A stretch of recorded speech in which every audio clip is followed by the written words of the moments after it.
You've been told that if nothing is changing fast, then nothing is changing at all, that if your life feels slow, you must be falling behind, that if results don't appear, you must be doing something wrong. But if that were true, why do so many people rush and still feel empty?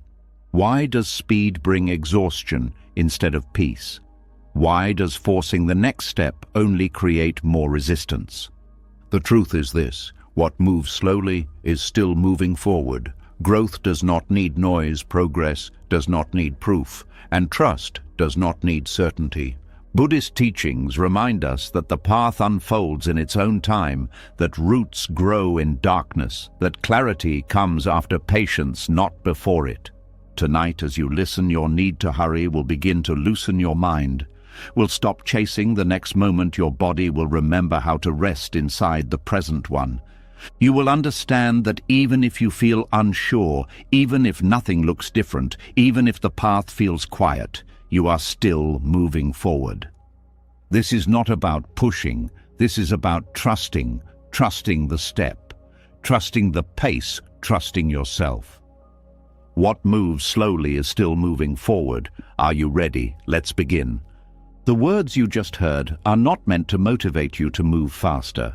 They are meant to loosen the grip of urgency that has been quietly tightening around your life. There is a moment after understanding, but before action, where something settles inside you. This is that moment. This is where the noise fades and a deeper question begins to surface. What if stillness is not failure? What if pause is not weakness? What if the very thing you have been judging is the evidence that something important is happening beneath the surface? There is a quiet discomfort that comes when nothing seems to move. Not the loud pain of loss or the sharp shock of change, but a dull, persistent pressure. The kind that makes you question yourself late at night. The kind that whispers that you should be further along by now. That pressure is not accidental. It comes from a world that worships speed and mistakes motion for meaning. When movement slows, fear rushes in to fill the space. Fear tells you that stillness means you are stuck. But this fear does not understand how growth truly works. Remaining still is often harder than moving forward or backward. Forward motion carries hope. Backward motion carries familiarity. Stillness carries uncertainty. When you stay where you are without clear results, without applause, without reassurance, your mind has nothing to cling to. It cannot distract itself with progress or comfort itself with nostalgia. It is exposed, and that exposure is what makes stillness feel unbearable. Yet this is precisely why it holds so much power. In Buddhist understanding, effort is not measured by visible change. It is measured by intention and direction. If you are not moving backward, you are already doing something rare. Regression is easy. Old habits wait patiently. Old patterns do not need effort to return. They pull you like gravity. Resisting them requires energy, awareness, and restraint. That resistance may look like nothing from the outside, but internally it is active, alive, and demanding. Holding your ground when it would be easier to collapse is a form of motion that most people never learn to respect. Inertia is usually described as laziness or lack of motivation, but spiritually, inertia often appears at moments of deep transition, when an old identity no longer fits but a new one has not yet formed. Movement slows. You cannot rush this space because you do not yet know who you are becoming. Forcing action here often leads to choices rooted in fear rather than truth. Stillness becomes a kind of protection. It keeps you from building your future on unstable ground. There is also a hidden discipline in not reacting. When something inside you wants to escape discomfort by making any move at all, choosing to stay is an act of strength. It trains the mind to tolerate uncertainty without panic. It teaches the nervous system that not everything unresolved is dangerous. Over time, this creates inner stability. A person who can remain steady without constant progress becomes very hard to shake. Many people believe that growth must feel inspiring or productive, but real growth often feels dull, slow, and even pointless while it is happening. Seeds do not announce themselves while they are underground. They do not rush, they do not compare themselves to other seeds. They respond only to conditions. When conditions are not right, they wait. This waiting is not passive. Inside the seed, complex processes are unfolding, but nothing is visible yet. Resisting regression is one of the most misunderstood forms of progress. Not returning to what harmed you before may not feel like success, but it is. Not repeating the same mistake again may not feel like achievement, but it is. Every time you choose not to act from old fear, old anger, or old self-doubt, you are redirecting the course of your life. Even if nothing new has appeared yet, something destructive has been prevented. That matters more than you think. The mind struggles with this because it prefers clear markers. It wants milestones, confirmation, and speed. Silence feels like failure to the mind because silence gives no feedback. But silence is often where the most important recalibration happens. When external input slows, internal awareness sharpens. You begin to notice subtle reactions. You see patterns you were too busy to see before. You catch impulses before they turn into actions. This awareness is not flashy, but it is foundational. There is also a deep humility that comes with slow movement. Speed often inflates the ego. It creates the illusion of control. Slowness strips that away. It reminds you that not everything bends to your will. This humility is not meant to weaken you. It is meant to align you with reality. When you stop fighting the pace of your life, you begin to work with it instead. And that cooperation creates a kind of quiet momentum that does not burn you out.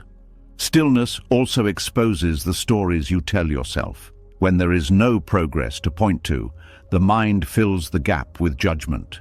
You may notice harsh inner voices becoming louder. This is not a sign that stillness is wrong. It is a sign that you are finally hearing what was always there. These stories lose power only when they are seen clearly. Movement often keeps them hidden. Stillness brings them to the surface so they can be understood and released. There is an important distinction between stagnation and conscious pause. Stagnation comes from avoidance. Pause comes from awareness. Stagnation numbs. Pause listens. When you remain still because you are afraid to act, energy contracts. When you remain still because you are learning, energy gathers. From the outside, these states look identical. Internally, they feel very different. One drains you, the other quietly prepares you. Many spiritual traditions recognize that life moves in cycles. Expansion is followed by contraction. Action is followed by rest. Ignoring this rhythm creates imbalance. When you try to expand endlessly, you exhaust yourself. When you allow contraction without shame, you recover wisdom. Stillness is not the end of movement. It is the reset that makes meaningful movement possible. Trust is not built during moments of success. It is built during moments when you keep going without evidence. When you do not abandon yourself just because results are delayed. Each time you stay present instead of running, trust deepens. Not trust in outcomes, but trust in your ability to remain steady, regardless of outcomes. This kind of trust cannot be taught quickly. It is earned through repetition in quiet moments no one sees. There is also courage in not performing. In a world that rewards visibility, choosing not to display your progress takes strength. You learn to separate your worth from external validation. You begin to act from inner alignment rather than approval. This shift changes everything. It makes your growth less fragile. When progress is not dependent on recognition, it becomes sustainable. Remaining still can feel like standing against a strong current. Everything around you urges you to rush, compare, and prove. Choosing slowness is a form of resistance. Not rebellion fueled by anger, but resistance rooted in wisdom. You stop allowing fear to dictate your pace. You move when movement is true, not when pressure demands it. Over time, something subtle happens. The anxiety tied to progress loosens. You stop measuring your life in visible achievements alone. You begin to notice internal shifts, how you respond differently than before, how certain triggers no longer pull you as strongly, how you can sit with discomfort longer without needing to escape. These changes are easy to dismiss, but they are signs of real transformation. When momentum finally returns, it feels different. It is calmer, less desperate, more precise. You are no longer moving to prove something. You are moving because the next step is clear. This clarity often comes quietly, without drama. It arises not from effort, but from readiness. And readiness cannot be rushed. What appears to be inertia is often integration, lessons settling, identity reorganizing, values aligning. When you respect this process instead of fighting it, you save yourself years of unnecessary struggle. You stop trying to outrun your own becoming. Remaining still does not mean you are doing nothing. It means you are doing something invisible, something essential, something that does not announce itself until it is complete. And when it is, the movement that follows carries a strength that speed alone could never create. This is how forward momentum can exist without visible motion. This is how not falling back becomes a victory. This is how trust begins to replace urgency. And this is how what moves slowly continues, quietly, undeniably forward. What follows grows naturally from that quiet strength you just touched. When movement becomes subtle and patience replaces urgency, something else begins to happen beneath the surface. Effort no longer seeks applause, growth no longer needs proof, and a different kind of progress starts to take shape, one that unfolds far from noise, far from eyes, far from praise. This is where things become real. There is a strange loneliness that comes when you keep going and no one notices, no encouragement, no recognition, no visible reward. Just you, repeating the same small effort day after day. At first, this loneliness can feel discouraging. The mind begins to ask why you bother. What is the point of effort that leaves no trace? But hidden inside this quiet space is a powerful transformation that rarely happens any other way. When no one is watching, intention changes. Actions lose their performance layer. You stop doing things to be seen and start doing them because they feel right. This shift is subtle, but it rewires motivation at its root. Effort driven by approval is fragile. It collapses when validation disappears. Effort driven by inner alignment becomes stable. It does not depend on feedback to survive. Unseen effort strips away self-deception. When there is no audience, there is no benefit in pretending. You see clearly how much energy you are truly willing to give. You notice when you cut corners. You notice when resistance appears. This honesty is uncomfortable at first, but it is cleansing. It clears intention of false layers and leaves behind something simpler and stronger. There is also a quiet discipline that forms in private effort. Doing the right thing when no one will know trains integrity at a deep level. Over time, your actions begin to match your values more consistently. You stop negotiating with yourself as much. You stop needing external pressure to behave with care. This alignment builds trust within you, not confidence based on results, but trust based on character. Many people struggle not because they lack ability, but because their effort depends on being witnessed.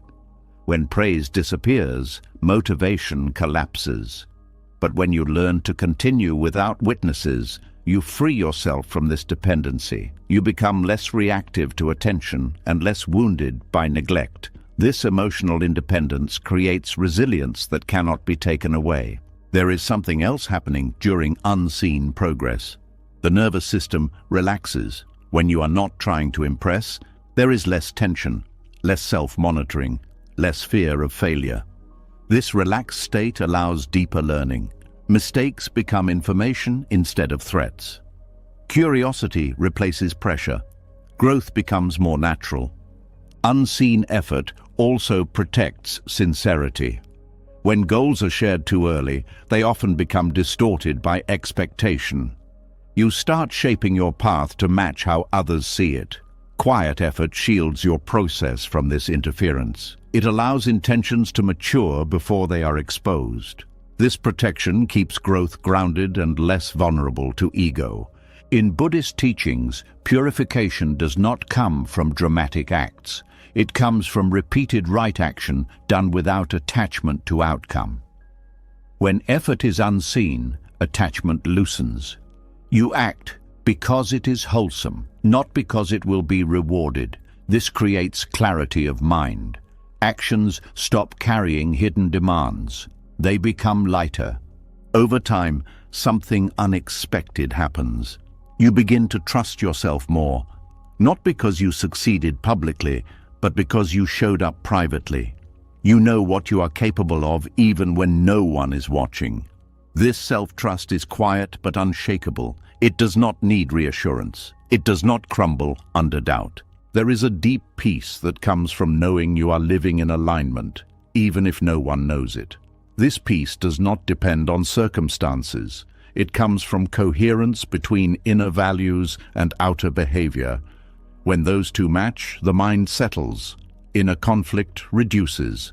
Energy stops leaking through contradiction. Unseen effort also teaches patience in a new way.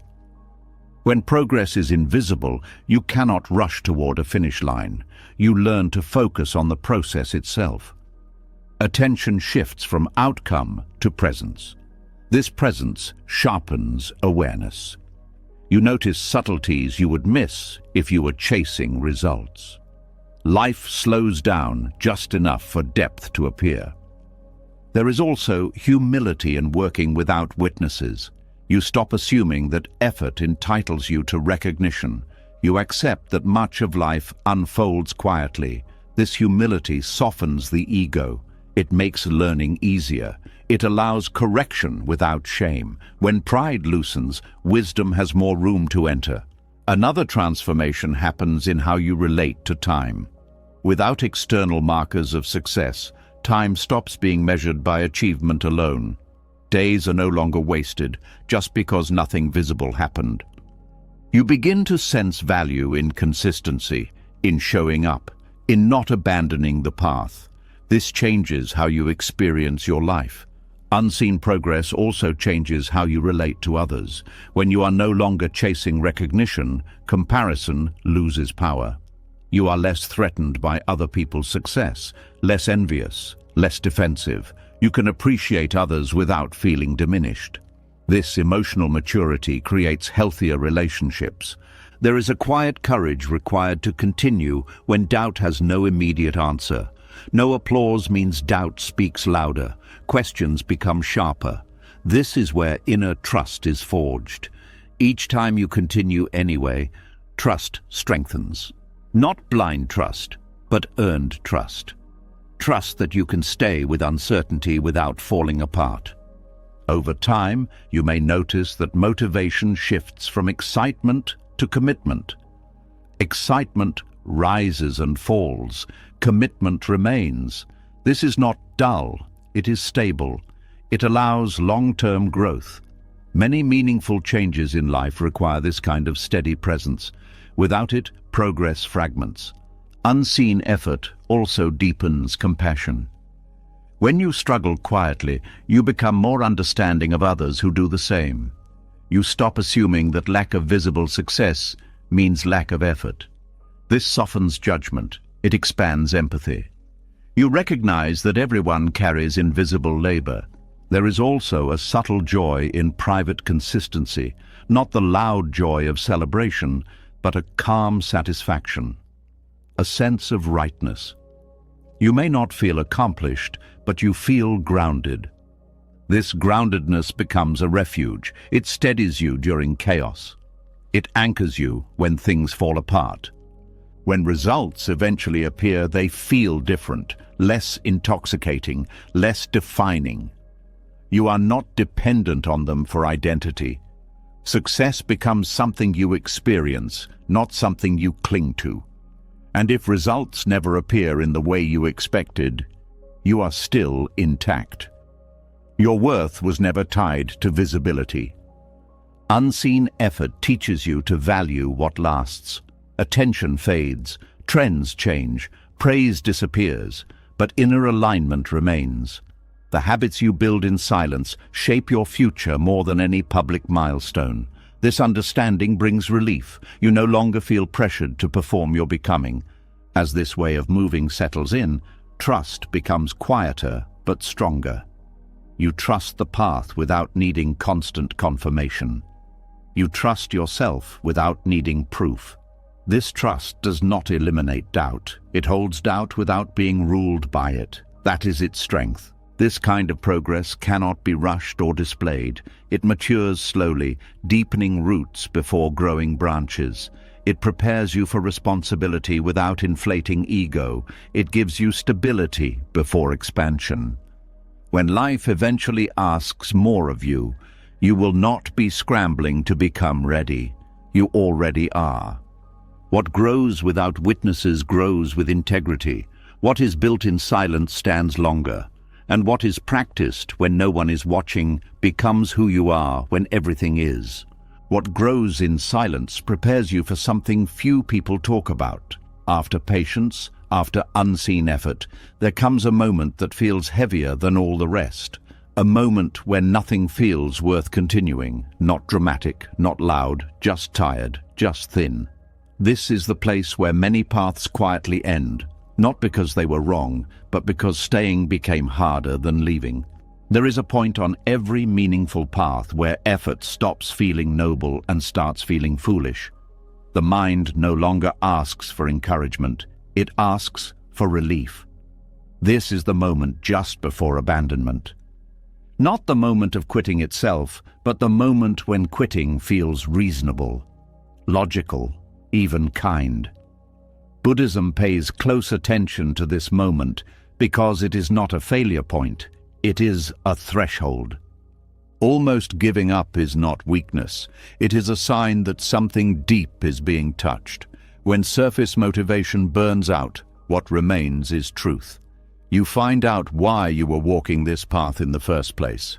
If your reason was ego, praise, or reward, the path ends here.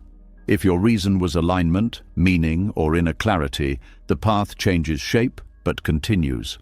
In Buddhist teaching, staying does not mean forcing yourself to endure suffering blindly. It means not abandoning awareness. When the urge to quit arises, it is not pushed away or obeyed immediately. It is observed. That observation alone creates space. In that space, you are no longer just reacting. You are practicing wisdom. The mind is skilled at disguising fear as logic. At the edge of endurance, it produces convincing arguments. It says, "This is pointless." It says, "Nothing will change." It says, "You have already given enough." These thoughts feel calm and reasonable because they are tired thoughts. Buddhism does not argue with them. It watches them, and in watching, their authority weakens. There is something sacred about staying when hope is low. Not dramatic hope, but the simple willingness to remain present. This kind of staying strips effort down to its essence. You are no longer chasing improvement. You are simply refusing to turn away. That refusal is not stubbornness. It is devotion to awareness itself. Many people believe transformation comes from breakthroughs. Buddhism points to something quieter. Transformation often happens in the moment you decide not to escape discomfort. When you stay with confusion without demanding clarity. When you stay with effort without demanding results. This staying reshapes the mind more deeply than success ever could.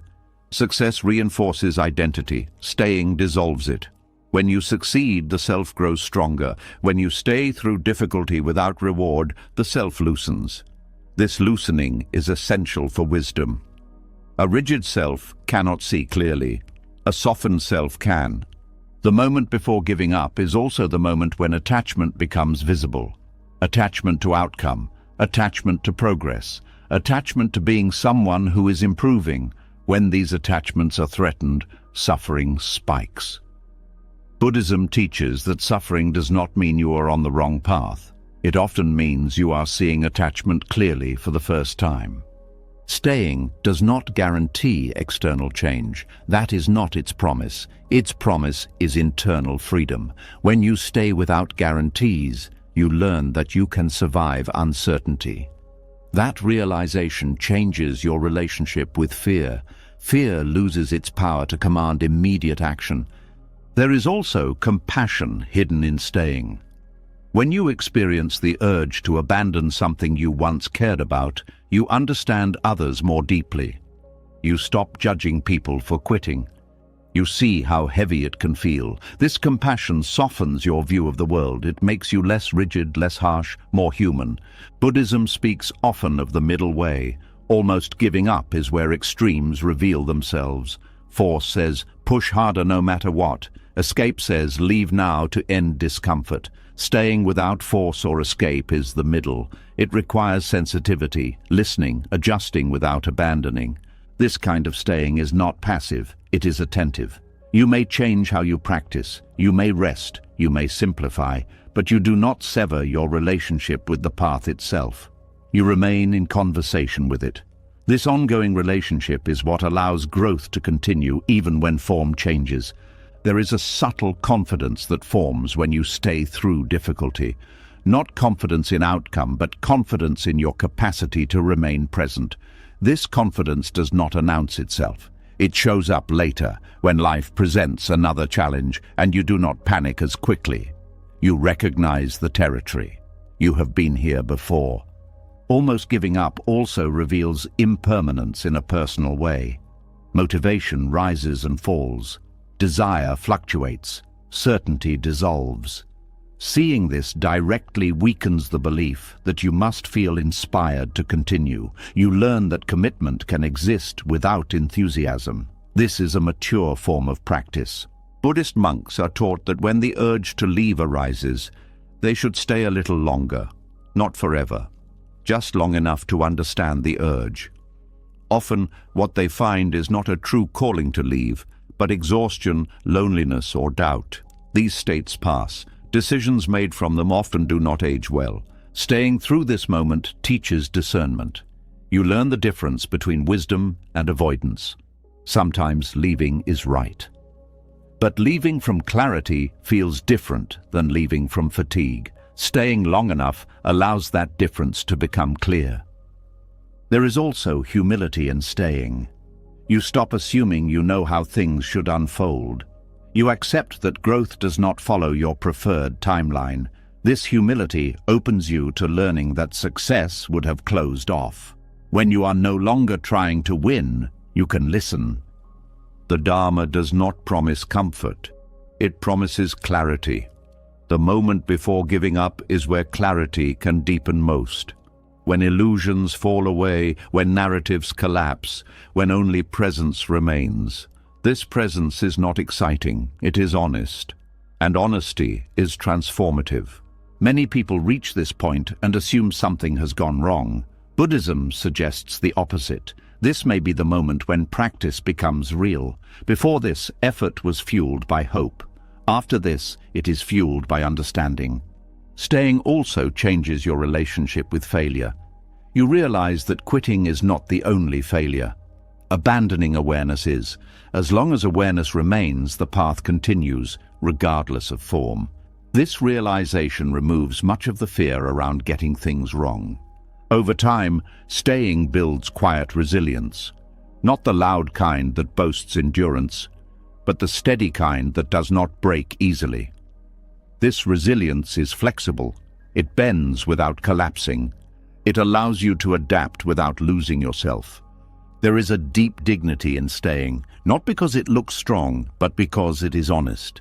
You are not pretending to be inspired. You are not chasing a future version of yourself.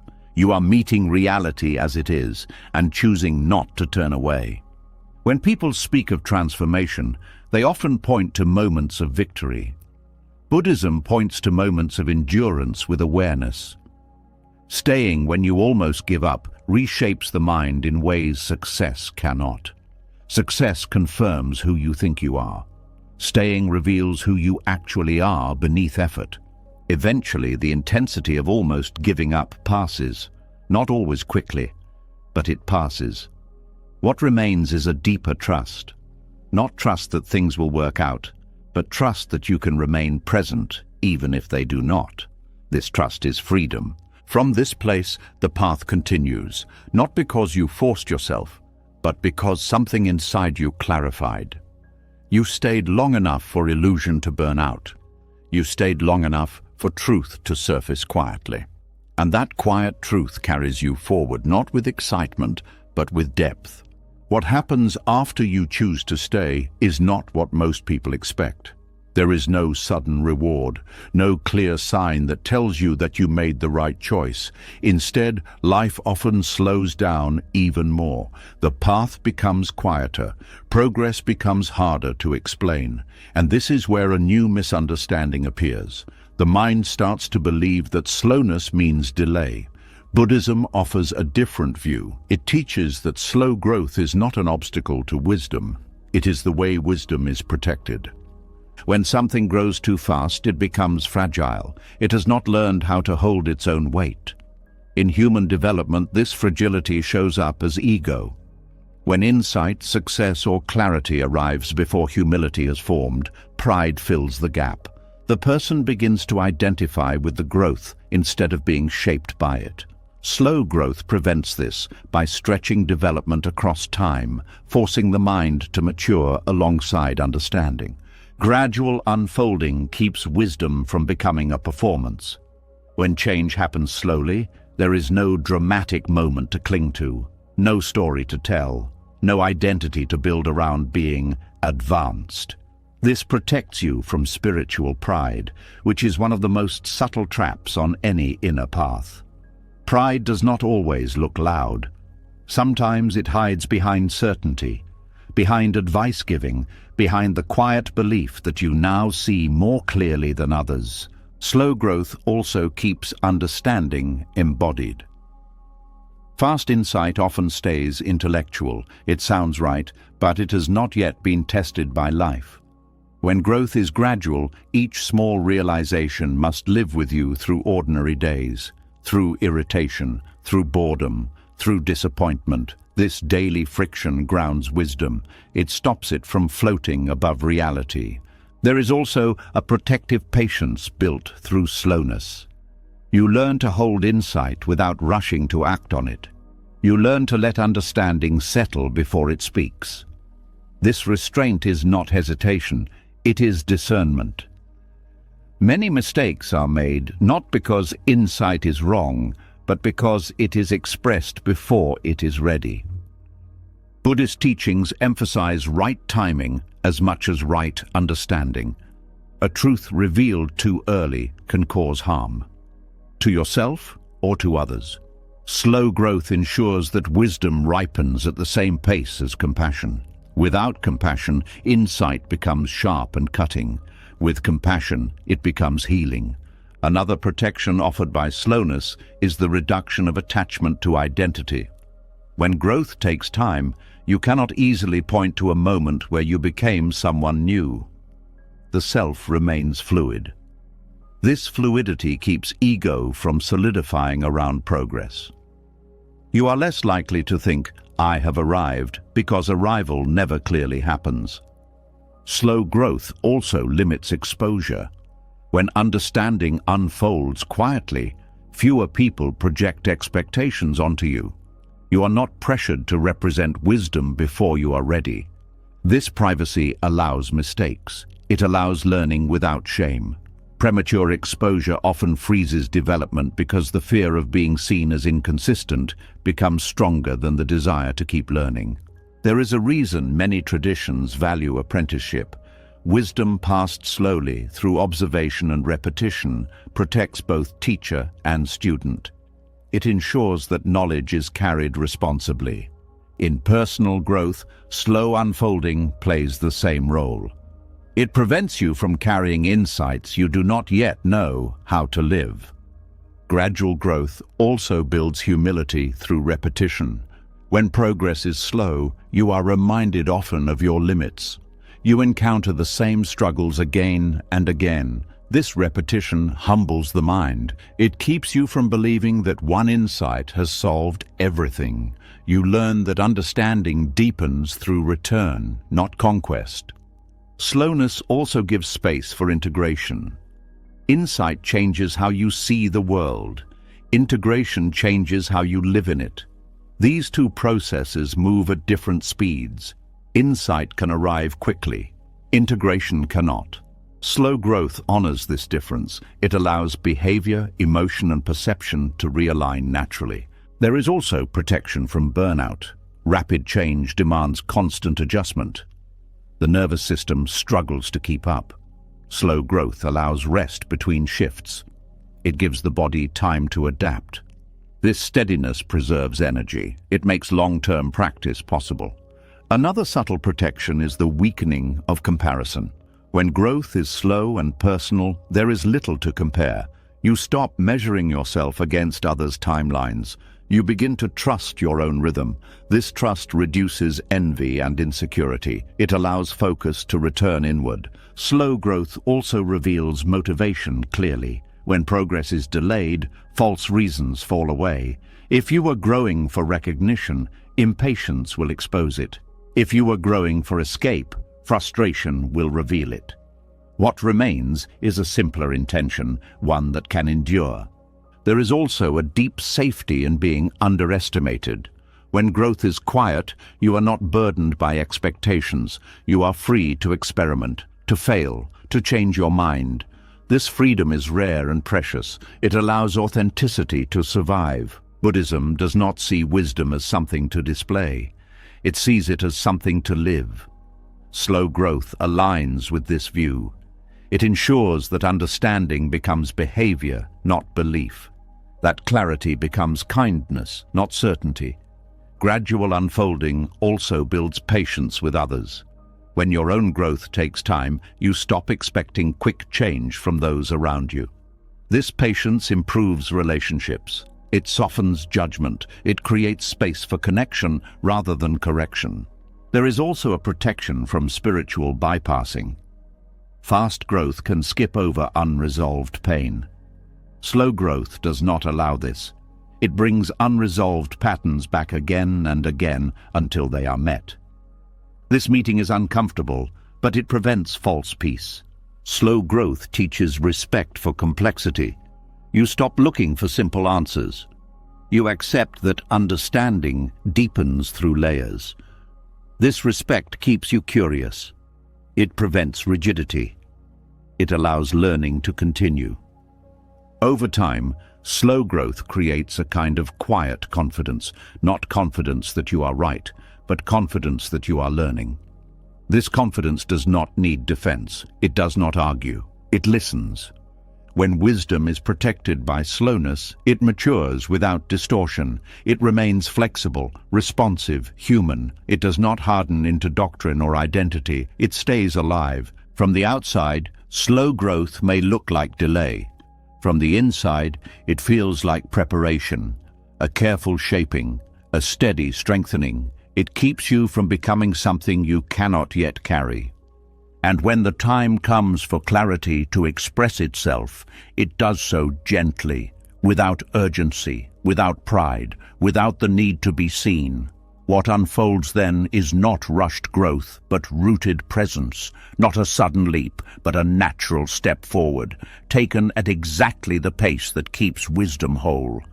What grows slowly begins to feel protected, but protection often comes with restriction. After wisdom has been sheltered from pride and hurry, life tends to do something that feels unsettling. Options reduce, energy funnels. The wide road quietly closes, and what remains feels narrow, specific, and demanding. This narrowing is rarely explained. It simply happens, and many people mistake it for loss, when in truth it is preparation for clarity. There are seasons when life feels open, many choices, many directions, many identities you could step into. This openness feels freeing, but it is also distracting. Awareness scatters, attention splits. When everything is possible, very little is seen deeply. Buddhism teaches that clarity does not come from endless options. It comes from refinement, and refinement requires narrowing. When the path narrows, distractions fall away. Not because you rejected them, but because they no longer fit. Activities that once held interest begin to feel empty. Conversations lose their pull. Certain ambitions quietly dissolve. This can feel confusing or even frightening. But this is awareness becoming more precise. Energy is being gathered instead of spread thin. Narrowing often appears as limitation. Less time, less energy, less tolerance for noise. The mind may panic and interpret this as decline. But spiritually, this contraction is intentional, like a lens focusing light. Narrowing concentrates attention.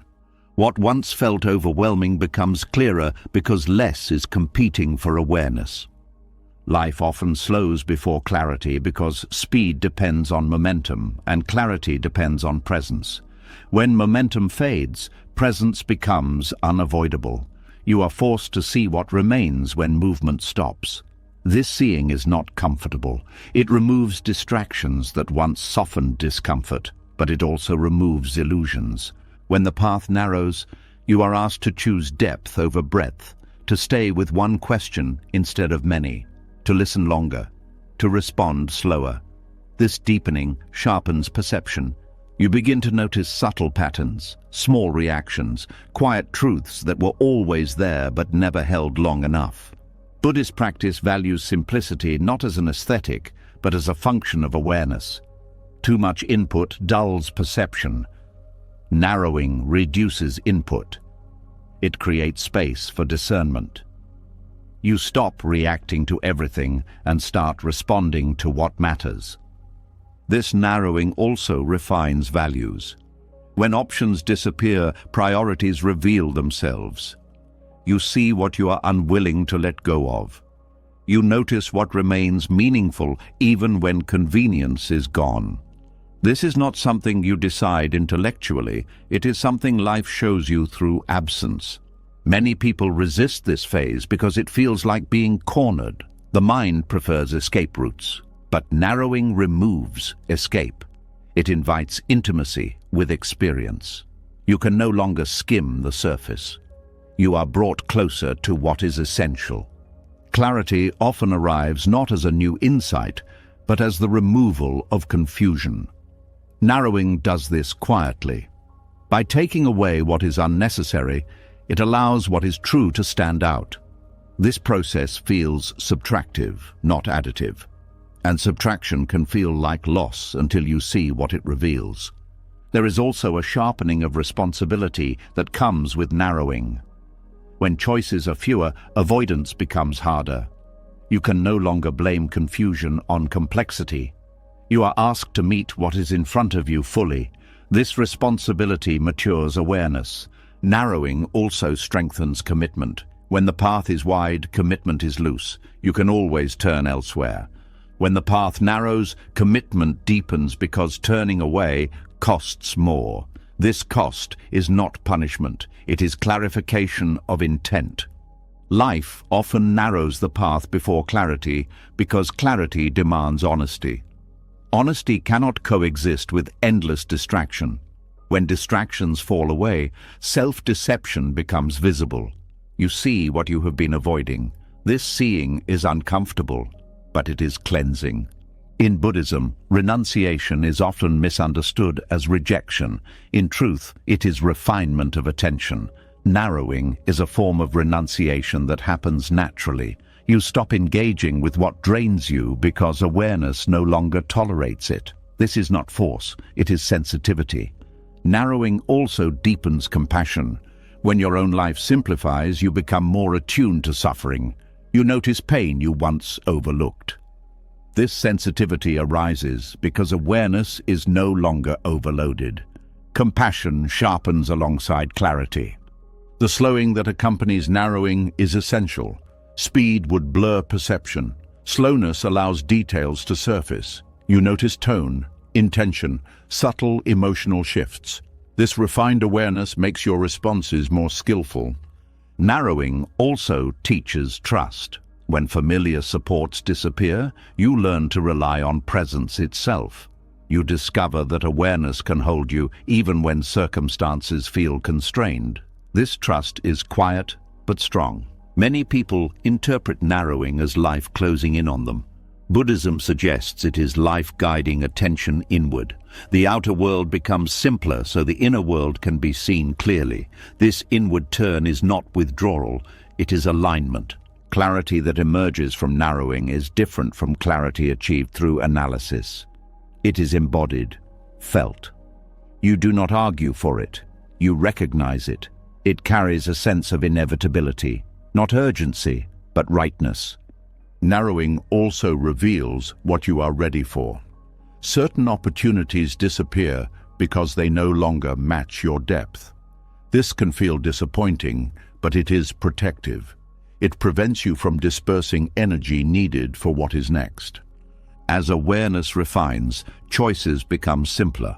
Not because life is simpler, but because you see more clearly. You know what to say no to. You know what deserves care. This simplicity reduces inner conflict. The path narrows on purpose to teach you how to walk it fully. Wide paths encourage wandering. Narrow paths require presence. Each step matters. Each movement is felt. This attention transforms walking into practice. Eventually, clarity emerges not as certainty, but as steadiness. You stop needing many answers. One direction becomes enough. Not because it promises success, but because it feels true. This clarity does not shout, it settles. It brings a quiet confidence. You are no longer pulled in many directions. Awareness stands firm. Narrowing is not permanent, it is a phase. But the clarity it brings remains. Once awareness has been refined, even when life widens again, you do not lose what you learned. You carry discernment with you. What felt like restriction reveals itself as guidance. What felt like slowing reveals itself as focusing. And what felt like loss reveals itself as preparation.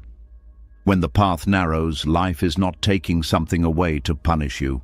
It is removing what you no longer need so that what truly matters can finally be seen. When the path narrows long enough, something quiet becomes unavoidable. You cannot wait forever for clarity to arrive fully formed. The road no longer offers many options, yet it also does not offer certainty. What remains is a simple and uncomfortable choice. Stay frozen until reassurance appears, or take a step without knowing where it will land. This is where practice changes its nature. This is where trust stops being an idea and becomes an action. There is a deep habit in the human mind that looks for guarantees before it moves. Proof, signs, validation, something external that says yes, now is safe. When life was wide, you could delay movement and still feel alive.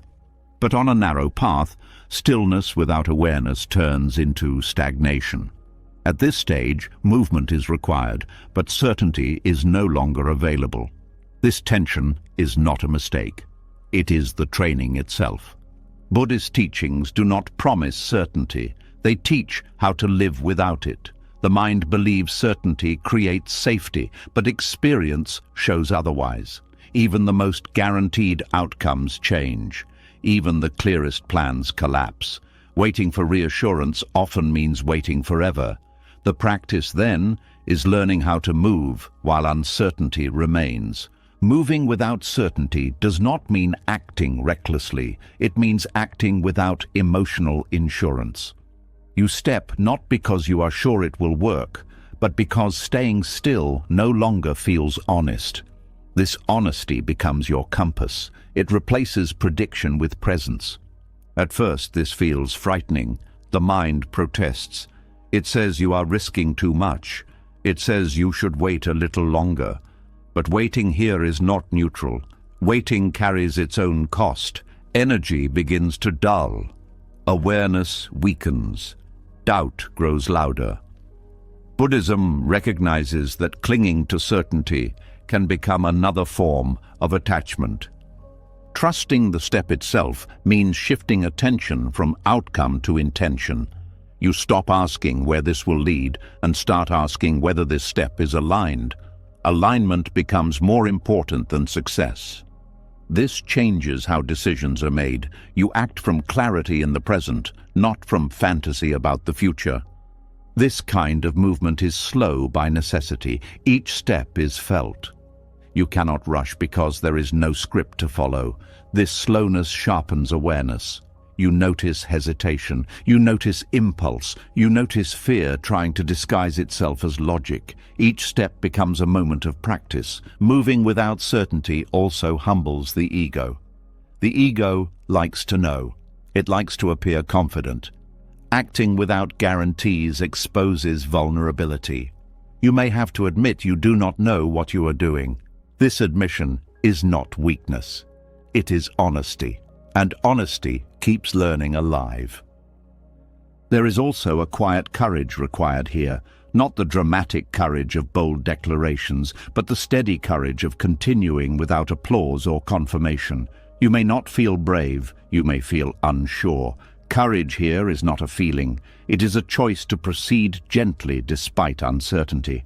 Buddhism teaches that clinging to outcomes creates suffering. Moving without certainty loosens this clinging. You act, but you release the demand that things unfold a certain way. This release does not make you passive. It makes you flexible. You adjust without collapsing. There is a subtle freedom in this practice. When you stop needing reassurance, fewer things can control you.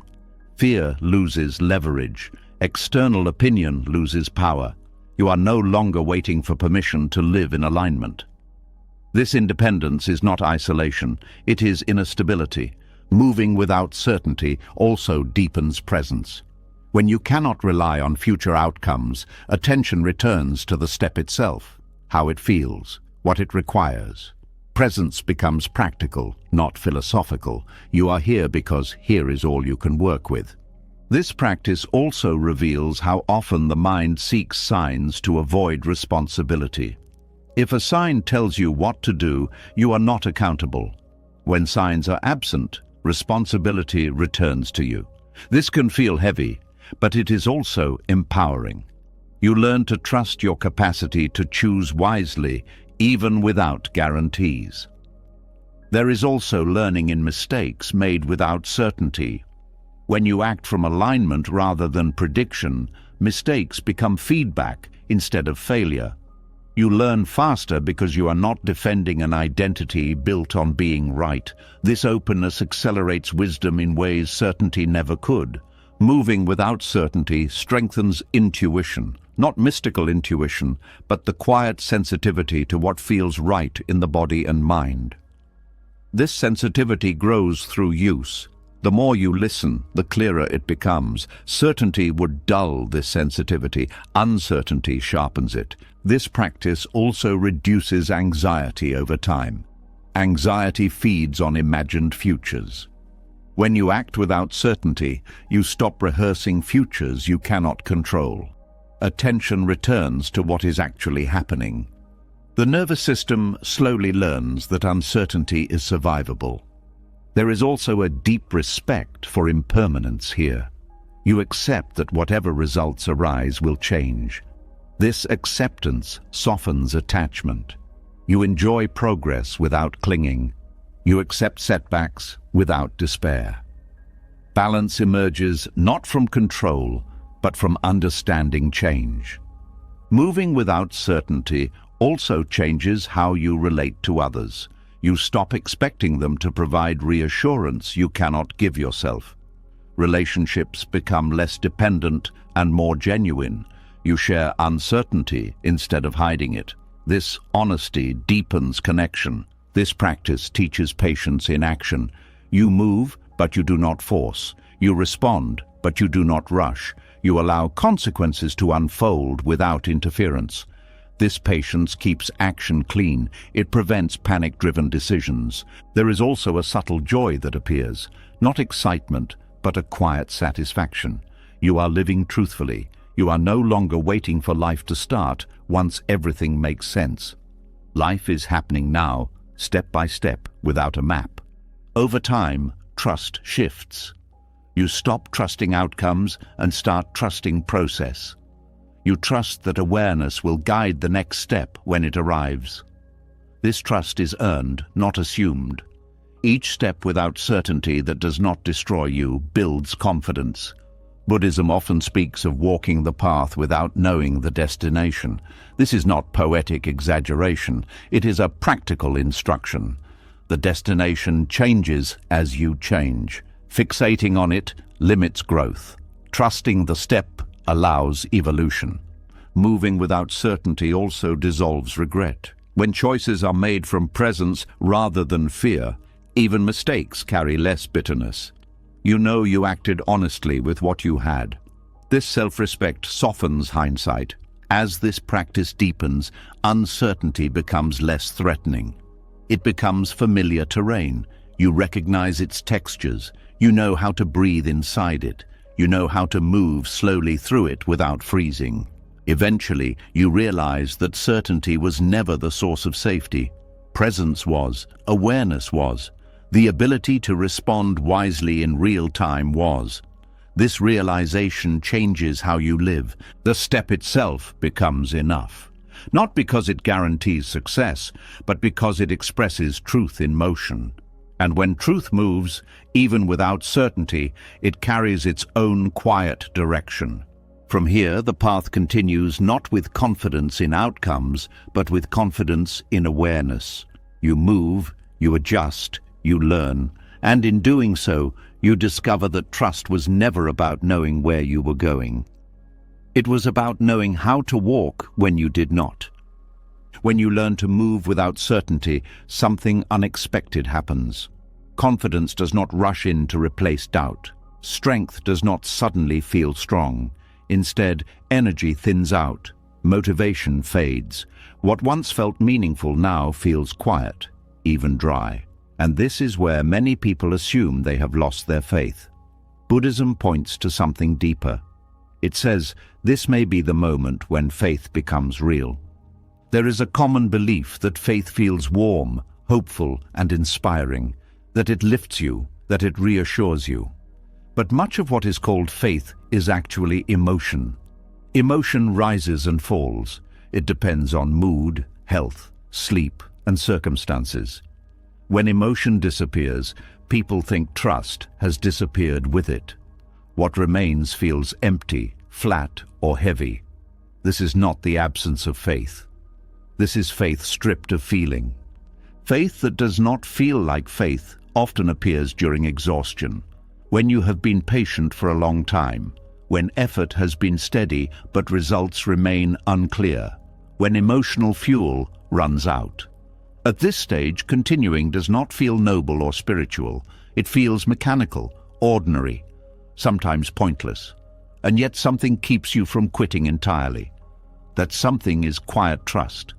This trust does not speak in encouraging words. It does not promise outcomes. It does not protect you from doubt. It simply keeps you oriented. You still show up. You still choose not to turn away. You still act with care, even when you feel nothing. Buddhism recognizes this as a mature form of faith, one that does not depend on inspiration. Doubt often gets a bad reputation. But doubt is not the opposite of faith. Indifference is. Doubt asks questions, it examines, it tests. When faith exists beneath doubt, it allows doubt to pass through without collapse. You do not need to silence doubt to continue. You learn to carry it. Emotional dryness is especially confusing. Practices that once felt nourishing now feel empty. Teachings that once resonated now feel distant. This dryness is not a sign that the path is wrong. It is a sign that attachment to feeling is dissolving. Buddhism teaches that relying on pleasant states creates dependency. Dryness breaks that dependency. When faith no longer feels good, intention becomes clearer. You are no longer practicing because it soothes you. You are practicing because it aligns you. This alignment is quieter than comfort, but stronger. It does not disappear when conditions change. There is also humility in faith that feels thin.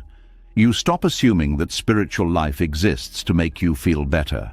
You accept that some seasons are barren. This acceptance deepens wisdom. It prevents entitlement. It allows practice to continue without bargaining. Fatigue plays a key role here, not just physical tiredness, but existential tiredness, the kind that comes from carrying effort over time. When fatigue is present, the mind seeks relief. It questions the value of continuing. Buddhism does not deny this fatigue. It invites compassion toward it. You are not asked to be energetic. You are asked to be honest. Faith beneath fatigue looks like doing less, but not quitting. It looks like simplifying, reducing effort to what is essential, letting go of excess striving. This faith is gentle. It respects limits. It does not punish you for being tired. There is also a deepening of sincerity. When enthusiasm fades, what remains is real. You are no longer driven by excitement or identity. You continue because something inside knows this matters, even if it cannot explain why. This knowing is not loud, it is steady. Faith that does not feel like faith also protects you from spiritual comparison. When you are not glowing with inspiration, you stop trying to appear advanced. You become more human. This humanity allows connection. It removes the pressure to perform belief. Buddhism often speaks of equanimity. This is not emotional numbness. It is balance. Faith beneath dryness contributes to equanimity. You learn to remain steady regardless of inner weather. Pleasant states do not inflate you. Unpleasant states do not define you. There is also freedom here. When faith is no longer tied to feeling, you stop chasing spiritual highs. You stop fearing lows. Practice becomes integrated into life rather than separate from it. This integration is a sign of maturity. Doubt continues to arise, but it changes shape. It becomes less personal. You see it as a mental event rather than a verdict. You do not need to resolve every question to continue. You allow uncertainty to exist without making it a problem. Faith beneath doubt is not blind. It is patient. It allows understanding to unfold slowly. It does not demand immediate clarity. This patience reduces inner conflict. You stop fighting your own mind. There is also resilience here. When trust does not rely on feeling, it survives hardship. Loss, disappointment, and confusion do not destroy it. They pass through it. This resilience is quiet but enduring. Emotional dryness also teaches compassion toward others. When you experience spiritual emptiness, you recognize it in others. You stop judging those who feel distant from meaning. This compassion expands awareness beyond self. Faith beneath fatigue also changes how you relate to effort. You stop overexerting. You learn to pace yourself. This pacing allows long-term continuity. Many people burn out because they confuse intensity with devotion. Quiet faith knows the difference. There is a subtle dignity in continuing without inspiration. You are not trying to prove anything. You are honoring a commitment to awareness. This dignity strengthens self-respect. Over time, dryness passes, not suddenly, gradually. And when warmth returns, it feels different, less intoxicating, more grounded. You appreciate it without clinging. You know it will pass again. This knowing keeps balance. Faith that does not feel like faith also teaches trust in process. You learn that meaning is not always felt. Sometimes it is lived first and felt later. This reverses the usual order. You act before you feel certain. You feel aligned before you feel inspired. This kind of faith is invisible. Others may not recognize it. Even you may doubt it exists, but it shows itself through consistency, through restraint, through kindness that persists without reward. Buddhism does not ask you to feel faithful, it asks you to remain aware. Awareness continues regardless of emotion. When awareness continues, faith is present, even if it feels absent. As you move through this phase, something settles. You stop asking whether you believe enough. You stop measuring devotion by emotion. You simply continue. And in that continuation, trust deepens without announcing itself. Faith beneath doubt, fatigue, and dryness is not dramatic. It is ordinary. And because it is ordinary, it lasts. It becomes part of how you live rather than something you feel. From here, trust no longer needs to prove itself. It does not need to be named.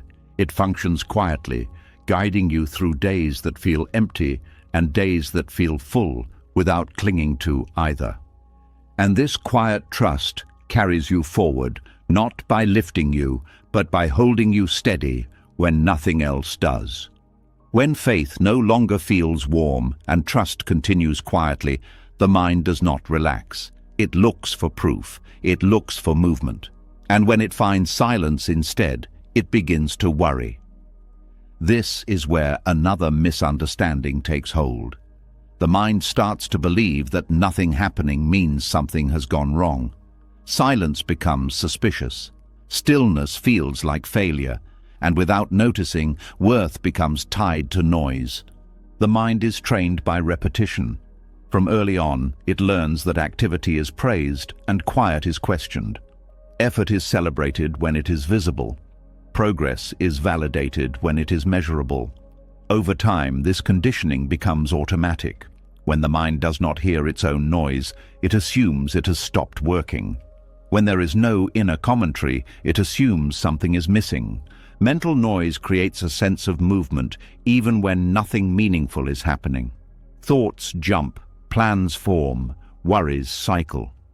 This activity feels productive because it feels busy. Silence, by contrast, offers no such reassurance. It feels empty, and emptiness scares a mind that equates fullness with value. Speed becomes the mind's shortcut to worth. Fast decisions feel confident. Quick reactions feel intelligent. Immediate answers feel competent. Silence interrupts this pattern. It removes the illusion of control. Without constant thought, the mind does not know how to measure itself. So it reaches for familiar conclusions. It tells you that you are stuck, that you are falling behind, that you should be doing more. This illusion is reinforced by culture. Everything around you rewards speed, faster responses, faster growth, faster results. Quiet processes are invisible. Silence has no metrics, so the mind borrows the world's values and applies them inward. If there is no visible movement inside, it assumes there is no value. But silence is not the absence of activity, it is the absence of interference. When mental noise quiets, deeper processes become possible. Attention sharpens, sensitivity increases, awareness settles. These shifts do not announce themselves, they are subtle, and because they are subtle, the mind often overlooks them. The mind mistakes silence for failure because silence does not feed identity. Identity is built from stories. Stories require words. Silence interrupts storytelling. Without a narrative, the self feels undefined. And undefined feels unsafe to a mind that relies on labels to feel real. There is also a fear of being left behind. When silence slows you down, comparison becomes uncomfortable. Others appear to be moving, achieving, speaking, posting, producing. Silence creates the impression that you are out of sync. The mind interprets this as danger. It urges you to rejoin the noise to prove relevance. Buddhism recognizes this pattern as attachment to becoming. The mind wants to become something, to improve, to advance. Silence pauses this project. It removes the sense of becoming, and without becoming, the mind fears it is dissolving. In truth, it is resting. Silence also exposes dependency on thought. When thoughts slow, you see how often you relied on them for reassurance. Planning felt like control. Worry felt like preparation. Analysis felt like progress. Silence reveals that many thoughts were not helping, they were filling space. This realization can be unsettling. The mind may rush to recreate noise to avoid discomfort. It may invent problems, revisit old concerns, generate urgency, all to avoid the vulnerability of quiet. Unlearning the illusion that silence equals failure requires patience. You cannot convince the mind with logic alone. It must experience safety in silence. It must learn through repetition that nothing bad happens when thoughts slow. This learning begins by noticing how silence feels in the body. Often silence brings a subtle relaxation. Muscles soften, breathing deepens. This physical response is evidence that silence is not harmful. The body recognizes rest before the mind does. Silence also allows perception to widen. When the mind is noisy, attention narrows to thoughts. When noise fades, senses awaken. Sounds become clearer. Light feels softer. Small details stand out. This sensory clarity is a form of intelligence the mind often ignores. The mind mistakes silence for failure because it does not know how to measure presence. Presence has no scoreboard. It does not accumulate points. It does not move toward completion. It simply exists. And because it does not aim, it feels useless to a goal-driven mind. But presence changes how you respond. When presence is strong, reactions slow. You pause before speaking. You listen more fully. You notice subtle shifts in others. These changes may not feel productive, but they transform relationships and decisions. Silence also weakens compulsive thinking. Without constant stimulation, patterns lose momentum. Thoughts arise and pass without being chased. This freedom can feel unfamiliar. The mind may interpret unfamiliar as wrong, but unfamiliar is often the doorway to growth. There is also grief hidden here. Silence removes distractions that once kept pain at bay. Old emotions may surface, unresolved feelings may appear. The mind may conclude that silence caused these feelings. In reality, silence allowed them to be seen. Unlearning the illusion means allowing this surfacing without judgment, recognizing that what appears in silence was already there. Silence did not create it. Silence revealed it. The mind also equates speed with intelligence. Quick answers feel smart. Silence feels uncertain. But wisdom often requires pause. It requires time for complexity to settle. Silence allows this settling. It prevents premature conclusions. When silence becomes familiar, a shift occurs. You stop needing to fill every gap. Conversations deepen. Listening improves. You notice that not everything requires response. This restraint refines communication. The illusion of silence as failure also dissolves when you notice its effects over time. You become less reactive, less drained, more grounded. These changes are cumulative. They do not appear all at once, but they are unmistakable. Silence also teaches patience with not knowing. You stop demanding immediate understanding. You allow questions to remain open. This openness invites insight that force would block. The mind fears silence because it cannot predict it. Silence does not follow linear rules. It unfolds organically. This unpredictability threatens control, but letting go of control reveals adaptability. There is also a deeper worth discovered in silence. Worth that is not earned through effort, worth that exists without achievement. This worth is unsettling at first because it contradicts conditioning, but once felt, it becomes grounding. Unlearning the illusion requires repeated exposure, sitting with silence, walking in silence, allowing pauses. Each time, the mind protests less. It learns that silence does not erase you, it clarifies you. Over time, silence stops feeling empty. It feels spacious. It becomes a place of refuge rather than threat.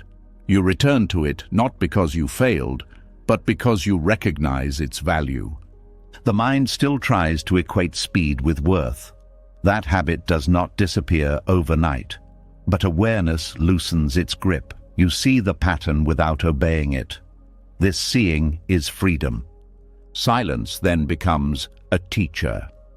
It shows you how much effort was unnecessary, how much noise was habit, how much worth was self-imposed pressure. From this place, movement becomes more intentional. You act because it is needed, not because silence feels uncomfortable. You speak because words add value, not because quiet feels wrong. The illusion fades gradually. Silence stops being a verdict and becomes a foundation, a place where awareness rests, where value is not measured, where trust continues quietly. And in that quiet you realize that silence was never failure. It was the space where meaning was learning how to breathe. When silence is no longer mistaken for failure, another tension quietly rises. You may begin to sense that effort has been sincere, awareness has deepened, and yet outcomes remain unchanged. Nothing obvious arrives to confirm the work you have done. This is where impatience turns subtle, not loud frustration, but a quiet question that lingers. When will this show results? Buddhism meets this question with a teaching that unsettles the modern mind. Karma ripens in its own time, not yours. There is a deep human habit of tying effort to schedule. You do something good and expect something good back soon. You practice patience and expect peace to arrive on cue. You change behavior and expect life to respond accordingly. This expectation feels reasonable, but it is not how causes unfold. Karmic ripening does not follow clocks, calendars, or emotional readiness. It follows conditions. Karma in Buddhism is not fate. It is not reward or punishment. It is cause and effect unfolding through layers of influence. Each action plants a seed, but seeds do not sprout the moment they are planted. They wait for soil, water, temperature, and time. Many of these conditions are outside your control. The mind struggles with this lack of authority. It wants timelines. Karma does not offer them. When results do not appear, the mind often assumes effort was wasted. This assumption creates unnecessary suffering. Buddhism teaches that unseen ripening is still ripening. Just because effects are delayed does not mean causes are inactive. Much of karma works invisibly, adjusting internal conditions before external ones change. Human timelines are shaped by desire. We want relief now, we want clarity now, we want confirmation now. But desire itself becomes an obstacle when it demands immediacy. It narrows perception. It blinds you to subtle shifts. It makes you overlook small changes because they are not dramatic enough. Karmic ripening often begins internally, a softer reaction, a slower impulse, a different choice made quietly. These changes may not alter circumstances immediately, but they alter trajectory. Over time, trajectories matter more than moments. There is also the accumulation of old causes. Present experience is shaped by countless past actions, many forgotten. Expecting new effort to override all previous conditions instantly is unrealistic. Buddhism encourages patience not as resignation, but as realism. Surrender plays a crucial role here. Not surrender as giving up, but surrender as releasing the demand to control timing. When you surrender timelines, tension loosens. You stop gripping the future. Energy returns to the present. Peace begins to replace strain. Surrender also restores trust in process. You recognize that effort has value even when outcomes are delayed. This trust prevents burnout. It allows continuity. You continue practicing not because you expect reward soon, but because alignment matters now. There is grief hidden in delayed ripening, grief for time invested without visible return, grief for hopes postponed. Buddhism does not dismiss this grief. It invites you to hold it gently, to feel disappointment without turning it into self-blame. Delayed results often test sincerity. When reward is postponed, motivation reveals itself. Are you acting for outcome or for integrity? This question becomes unavoidable. Surrender clarifies intention by removing payoff. Karmic ripening off schedule also teaches humility. You are reminded that life is larger than personal will. This humility softens resistance. It allows cooperation with reality rather than constant negotiation. There is also protection in delay. Immediate results can inflate ego. Delayed results allow wisdom to mature before success arrives. This prevents misuse of outcome. It ensures readiness. Surrender does not mean passivity. You still act, you still care, but you stop demanding control over when effects appear. This shift reduces anxiety. Anxiety thrives on anticipation. Surrender releases anticipation. There is also freedom from comparison. When timelines dissolve, you stop measuring progress against others. Everyone's karmic conditions differ. Comparison loses meaning. Delayed ripening teaches patience with complexity. Life rarely responds to single actions. Patterns unfold through networks of causes. Understanding this reduces frustration. You stop expecting linear outcomes from non-linear systems. Surrender also deepens compassion. When you see how long change takes, you judge others less harshly. You recognize that effort may be happening beneath the surface. This compassion extends inward as well. Karmic delay invites presence. When future payoff is uncertain, attention returns to what can be done now. This presence reduces suffering created by expectation. There is also resilience built here. When peace does not depend on immediate results, it becomes more stable.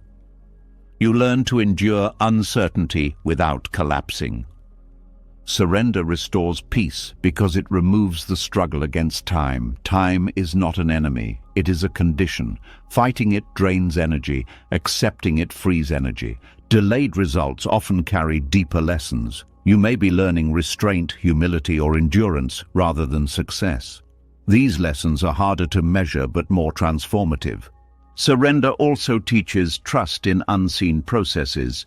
Just as silence revealed hidden activity, delay reveals hidden maturation. You learn to respect what you cannot see. There is also relief in letting go of deadlines for becoming. You stop pressuring yourself to arrive. You allow yourself to be in process. Karmic ripening off schedule teaches patience not as waiting, but as continuing without certainty. This patience stabilizes the mind. It prevents despair. Surrender does not guarantee outcomes. It guarantees peace with unfolding. This peace is not complacency. It is grounded acceptance. Over time, you may notice that results appear unexpectedly, not when demanded, but when conditions align. This unpredictability reinforces humility and trust. Delayed ripening also teaches impermanence. Results, when they come, do not last forever. Knowing this prevents attachment. You appreciate without clinging. Surrender restores peace by shifting focus from outcome to alignment. You measure life by integrity rather than achievement. This measurement is kinder. There is also a quiet dignity in continuing without visible reward. You are no longer negotiating with life. You are participating. Karmic timing cannot be forced, but it can be trusted. Trust grows through experience. Each time delayed effort does not destroy you, trust strengthens. Eventually, impatience softens. You stop asking when and start asking how to remain present. This shift transforms waiting into living. Karmic ripening off schedule teaches you to walk with time rather than race it. When you do, peace is no longer postponed. It arrives now, in the willingness to allow life to unfold without resistance. And in that allowance, effort becomes lighter. Trust deepens, and the path continues without the burden of expectation. When you stop arguing with time and allow life to unfold without forcing it, something very plain remains. No excitement, no clear payoff, just the same day arriving again. The same choice waiting to be made again. This is where many people quietly drift away, not because they lost faith, but because repetition feels invisible. And yet this is where one of the deepest forms of courage begins to show itself. There is a special discomfort in doing the right thing over and over with no change in scenery. The mind likes novelty. It likes progress that can be pointed to. Repetition offers neither. It offers sameness, familiar effort, predictable routine. And because nothing dramatic happens, the mind assumes nothing important is happening at all. But repetition is not stagnation, it is refinement. Each time you repeat a small right action, you meet it from a slightly different inner place. You are not the same person you were yesterday, even if the action looks identical. Awareness shifts subtly, resistance changes shape, understanding deepens quietly. The courage of repetition is quiet, because it does not announce itself. It does not look heroic. It does not come with recognition. Often, no one knows you are doing it. Sometimes even you forget why you started, and yet you continue. This continuation trains the mind in steadiness. Repetition removes drama from effort. Without novelty, motivation cannot rely on excitement. Without praise, effort cannot rely on validation. What remains is intention. You discover whether your actions are rooted in alignment or dependent on reward. This discovery is uncomfortable but clarifying. Doing the same small right action daily builds trust with yourself. Each repetition is a promise kept. Over time, these promises accumulate. You begin to see yourself as someone who does what they say they will do, even when it is boring. This self-trust is grounding. It does not depend on success. It depends on consistency. Repetition also softens impatience. When you know tomorrow will look similar to today, you stop rushing through the present. You settle into rhythm. This rhythm stabilizes the nervous system. Life feels less like a race and more like a practice. There is also humility in repetition. You accept that growth does not require constant reinvention. You stop trying to be impressive. You focus on being sincere. This humility protects you from ego inflation. It keeps effort clean. Small actions repeated daily also bypass resistance. Large goals trigger fear. Small actions feel manageable. Over time, these manageable actions reshape habits. Habits reshape character. Character reshapes destiny quietly. Repetition teaches patience with imperfection. You do not expect each action to be perfect. You expect it to be done. This reduces self-criticism. You learn to show up even when you feel off. This flexibility prevents burnout. There is also a deep reliability formed through repetition. Life becomes less chaotic because certain anchors remain. You know some things will be done regardless of mood. This predictability creates inner safety. Repetition without reward challenges the belief that effort must be compensated immediately. You learn to value the act itself. This shifts motivation from external to internal. Effort becomes its own meaning. In Buddhist practice, repetition is central. Not because repetition is magical, but because it trains awareness. Each repetition is a chance to notice subtle changes. How does this feel today? Where does resistance arise? What has softened? These observations deepen insight. Repetition also reveals attachment. On days when repetition feels unbearable, you see what you are hoping to get from it. Recognition, relief, transformation. Seeing this attachment allows it to loosen. There is also courage in facing boredom honestly. Boredom is often a sign that the mind wants stimulation, not that the action lacks value. Staying present through boredom strengthens attention. Attention becomes less dependent on excitement. Repetition builds quiet confidence. You stop doubting whether you are capable of long-term effort. You know you can continue even when enthusiasm fades.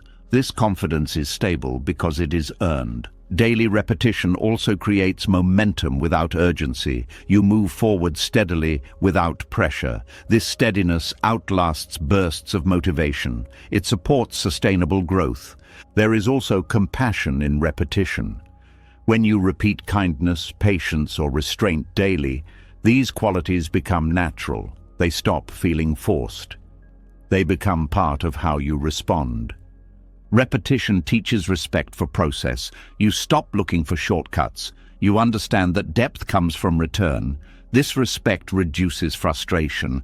There is also a quiet joy that appears over time, not excitement, but familiarity.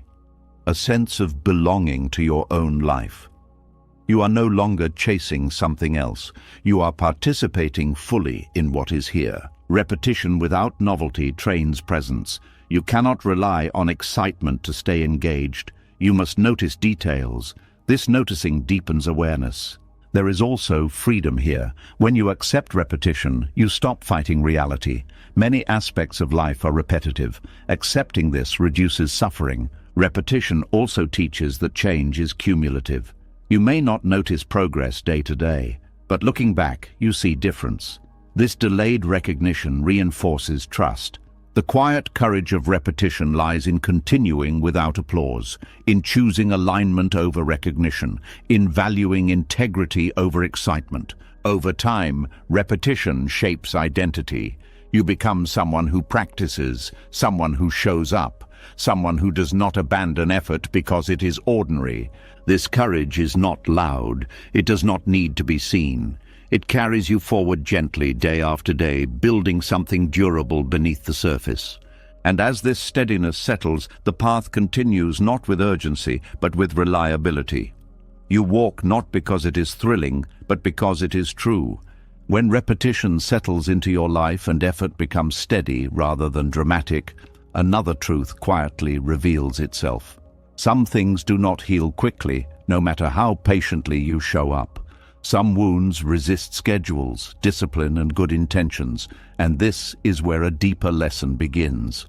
Not about fixing, not about progress, but about what slow healing gives you that fast healing never can. There is a special kind of frustration that comes from long recovery. Not the sharp pain of injury, but the dull ache of time passing without resolution. You do the work, you rest, you try again, and still, the weight remains. Many people interpret this as failure. Buddhism sees it as education. Slow healing teaches in ways comfort cannot. Quick recovery often bypasses understanding. When pain leaves fast, it leaves little trace. You return to life unchanged, but when struggle stays, it reshapes perception. You become intimate with limitation. You learn what it feels like to carry something unresolved. This familiarity opens the heart. Prolonged struggle softens judgment. When you live with pain, impatience fades. You stop expecting others to be fine on demand. You recognize that effort does not always equal relief. This recognition deepens empathy naturally without effort. Slow healing also dissolves the illusion of control. You realize that not everything responds to willpower. This humility changes how you relate to others. You stop offering quick solutions. You listen more. You respect the complexity of suffering. There is also vulnerability in slow healing. You cannot hide behind improvement. You remain exposed longer. This exposure teaches tenderness. You learn to treat yourself gently because harshness no longer works. This gentleness extends outward. Prolonged struggle teaches presence. When pain does not leave, distraction loses power. You must learn to be with discomfort without constant resistance. This presence strengthens awareness. You become less reactive to pain in others because you recognize it. Slow healing also reveals how deeply connected suffering is. You notice shared patterns: fear, grief, shame, loneliness. These experiences are not unique to you. Seeing this reduces isolation. Compassion grows from recognition. There is patience learned here that cannot be taught. Not patience as waiting, but patience as endurance with kindness. You stop fighting your own pace. This patience becomes a gift you offer others without trying. Quick recovery often reinforces independence. Slow healing teaches interdependence. You learn to accept help, to ask, to receive. This vulnerability builds connection. It reminds you that healing is relational. Prolonged struggle also teaches respect for invisible pain. You stop assuming that someone who looks fine is fine. You know how much can be carried quietly. This awareness changes how you move through the world. Slow healing reshapes expectations. You stop believing that life owes you ease. This is not bitterness, it is realism. And realism allows compassion to be grounded rather than idealistic. There is also wisdom gained about boundaries. When energy is limited, you learn what matters. You stop overgiving. You protect what little strength you have. This protection teaches you to respect others' limits as well. Slow healing creates depth. It slows you down enough to notice subtle emotional layers. You understand grief not as a moment, but as a process. This understanding allows you to sit with others' pain without rushing them. There is also a quiet courage developed here. Continuing to live fully while healing slowly requires strength. Not the strength of overcoming, but the strength of allowing. This strength is gentle but resilient. Prolonged struggle teaches you how to be present without fixing. This skill is rare. Many people rush to solve discomfort. Slow healing teaches you to stay, to witness. This witnessing is healing in itself. Slow healing also reveals the difference between sympathy and compassion. Sympathy stays outside pain. Compassion enters it. Living with long-term struggle opens that door naturally. There is also gratitude that forms differently here. Not gratitude for relief, but gratitude for understanding. You appreciate moments of ease without clinging. You appreciate others' kindness more deeply. Quick recovery often leaves little room for reflection. Slow healing forces reflection. You ask deeper questions, not why this happened, but how to live with it. These questions mature awareness. Prolonged struggle also reduces fear of others' pain.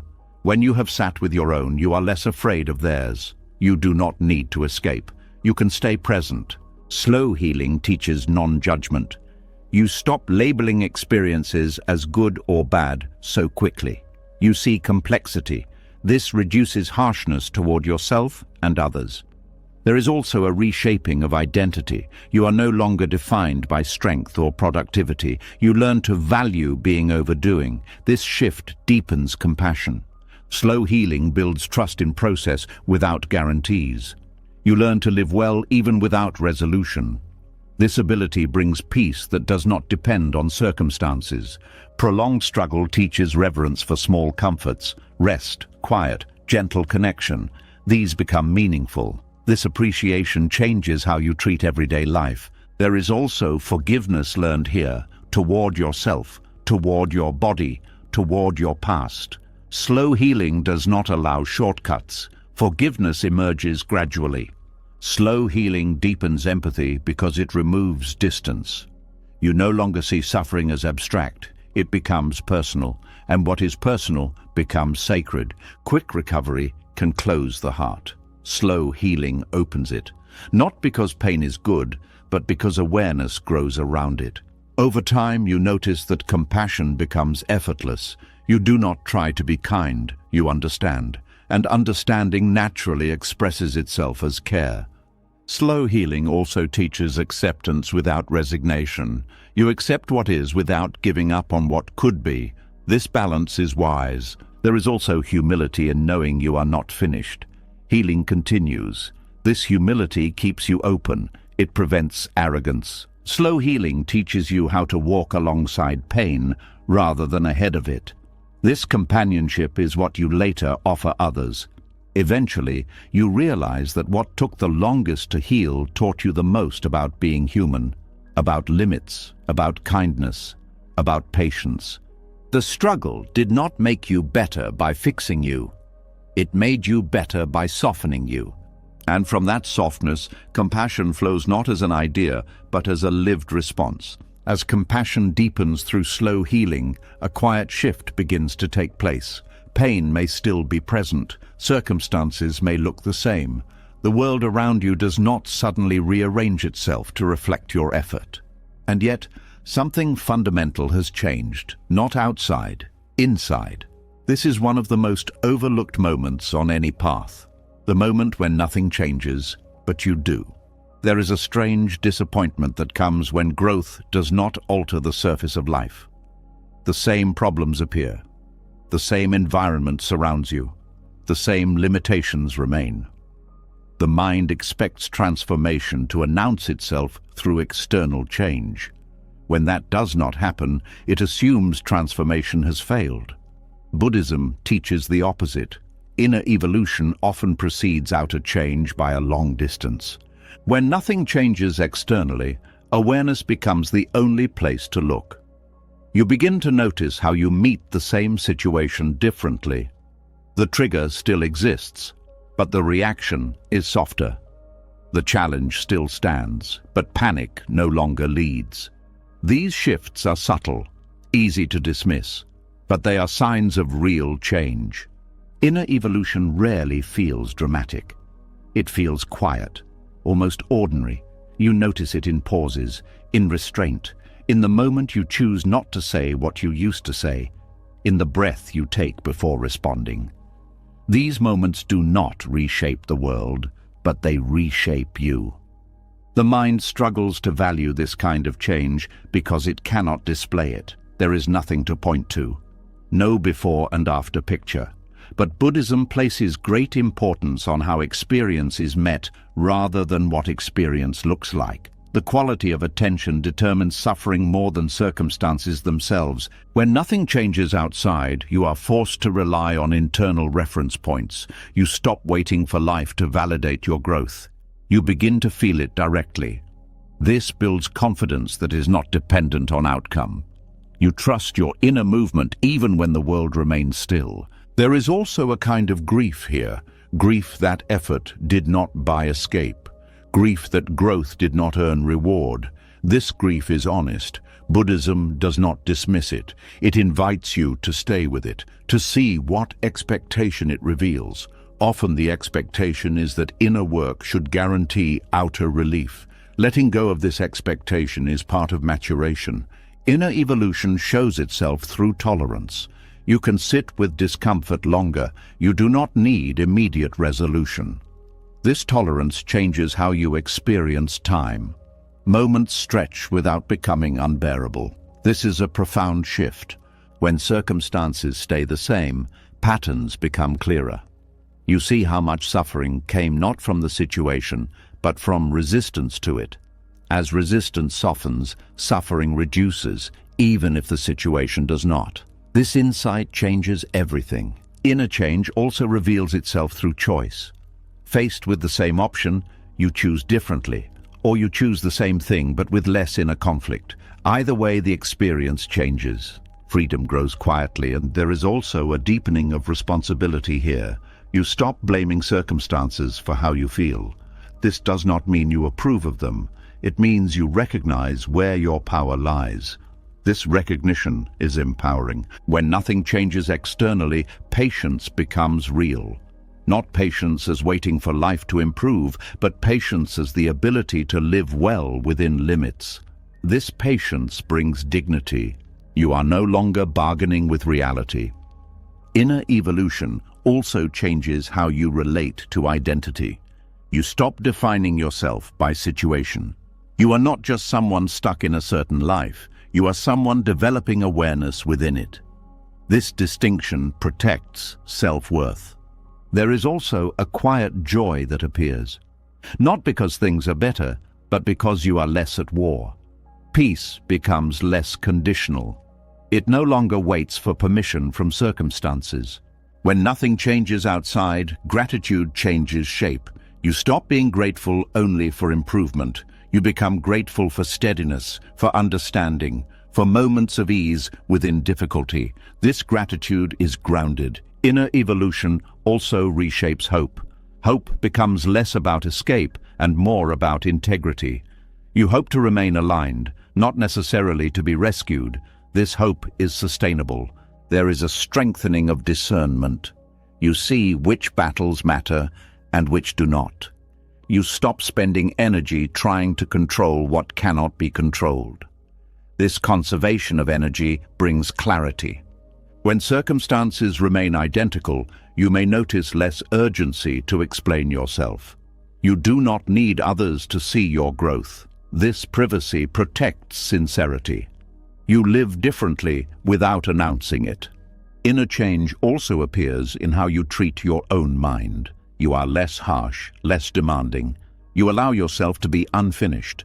This allowance reduces inattention. There is also a new relationship with effort. You stop pushing for visible results. You focus on quality of engagement. This focus improves experience even without change. When nothing changes outside, comparison loses power. You stop measuring progress by milestones. You measure it by awareness. This internal metric is kinder and more accurate. Inner evolution also deepens compassion. You recognize that many people are growing invisibly. You stop assuming that unchanged circumstances mean unchanged effort. This softens judgment. There is also resilience built here. You learn that growth does not depend on favorable conditions. You can evolve anywhere. This knowledge brings freedom. When nothing changes externally, wisdom has space to settle. Without distraction, insight integrates. You live it rather than think about it. This embodiment is slow but lasting. Inner change also reduces fear of stagnation. You realize that movement is happening even when it is not visible. This realization restores trust. There is also a shift in how you experience success. Success becomes less about change and more about alignment. You feel successful when you respond wisely, not when life improves. When nothing changes outside, acceptance deepens. Not resignation, but clarity. You see what is. You stop fighting it unnecessarily. This acceptance frees energy. Inner evolution also teaches humility. You see how much remains to learn. This openness keeps growth alive. There is also a subtle strength that forms. You are no longer easily shaken by lack of progress. You know that change is happening where it matters. When nothing changes externally, inner evolution becomes its own reward. You experience less suffering, more steadiness, more clarity. These are not small things. Over time, circumstances may change, or they may not, but you are no longer waiting to live fully. You are already doing so, from the inside out. And this is one of the deepest truths of the path. Life does not need to look different for you to be different within it. And that difference changes everything about how life is lived. When you begin to recognize inner change without outer confirmation, another challenge quietly appears. You start to see how much of your self-worth was tied to becoming finished.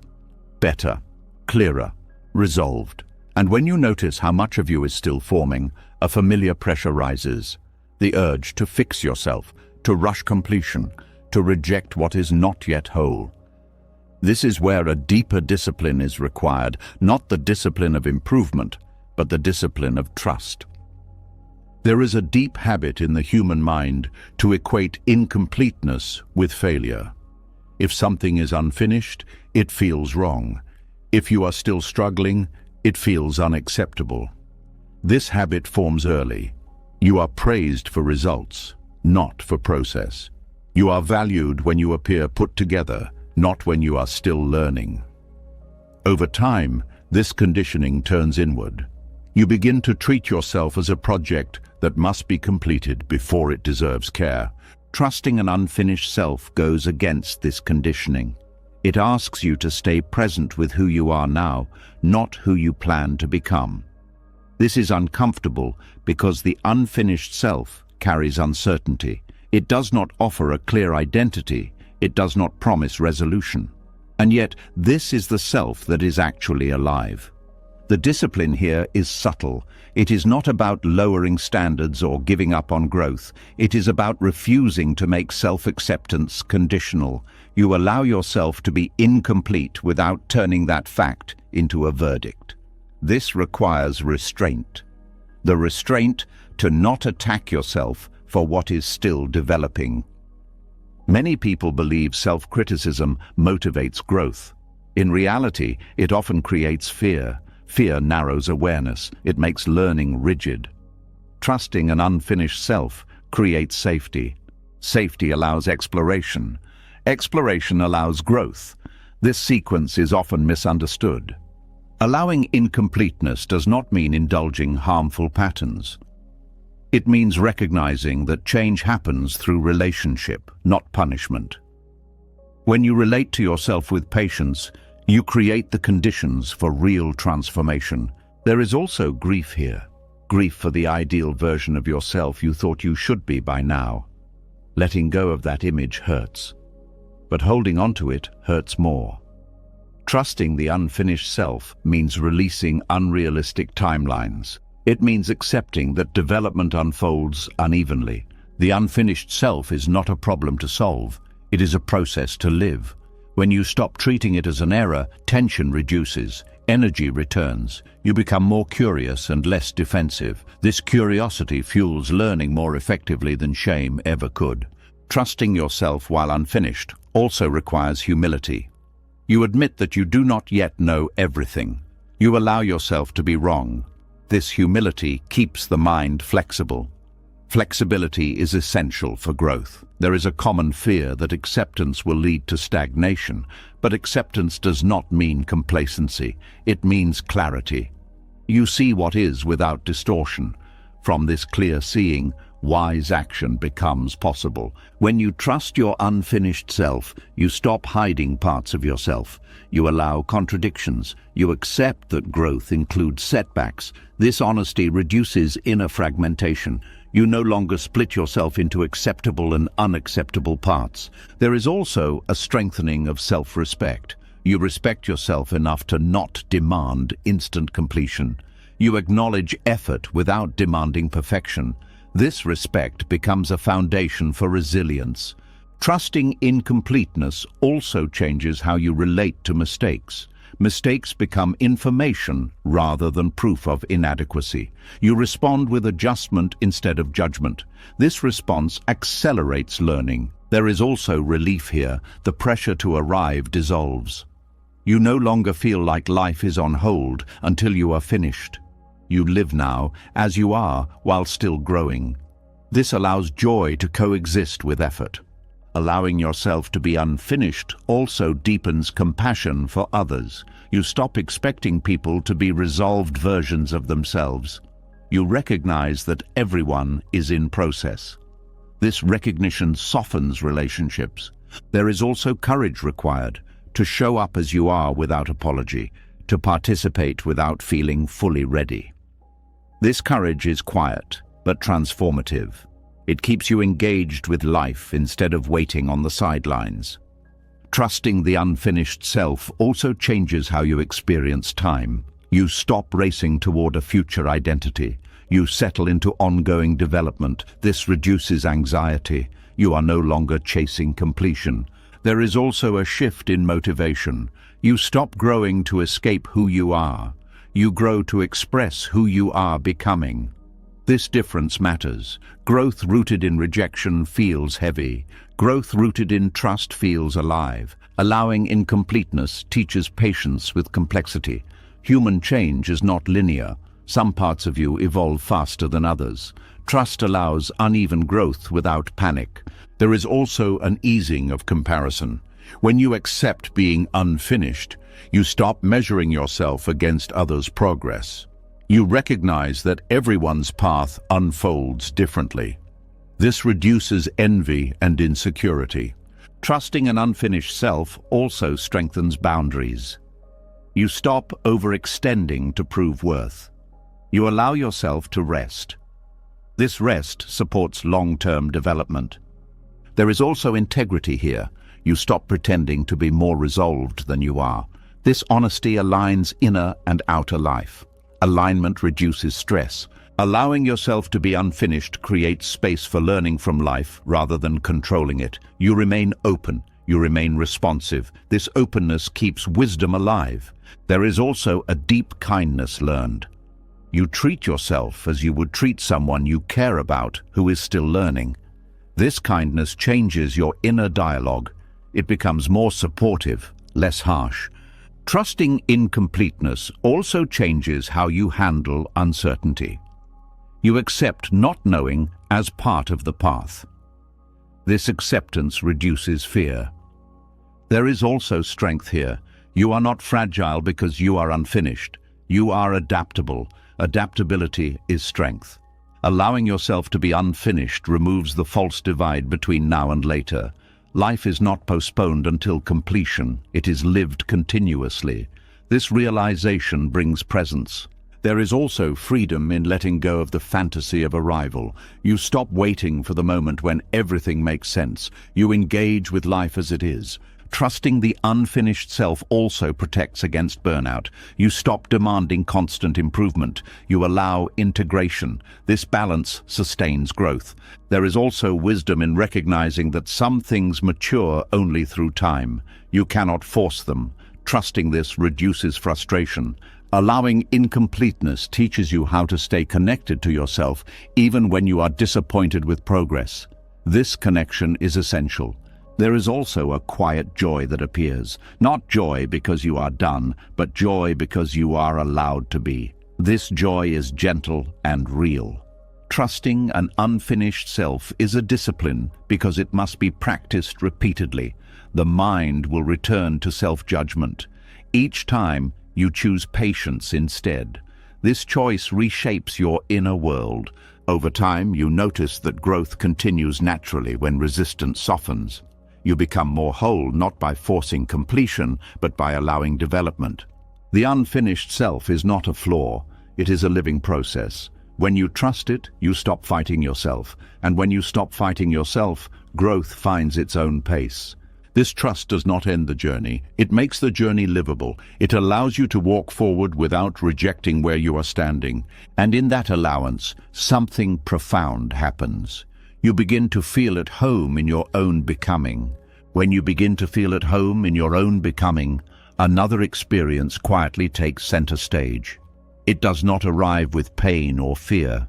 It arrives with dullness, with flatness, with the sense that nothing is happening and nothing is interesting.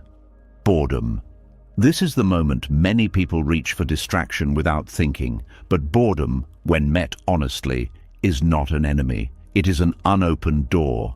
Boredom appears when the mind runs out of stimulation, when novelty fades, when the familiar no longer entertains. The mind interprets this as a problem to fix. It says, something is missing, something is wrong.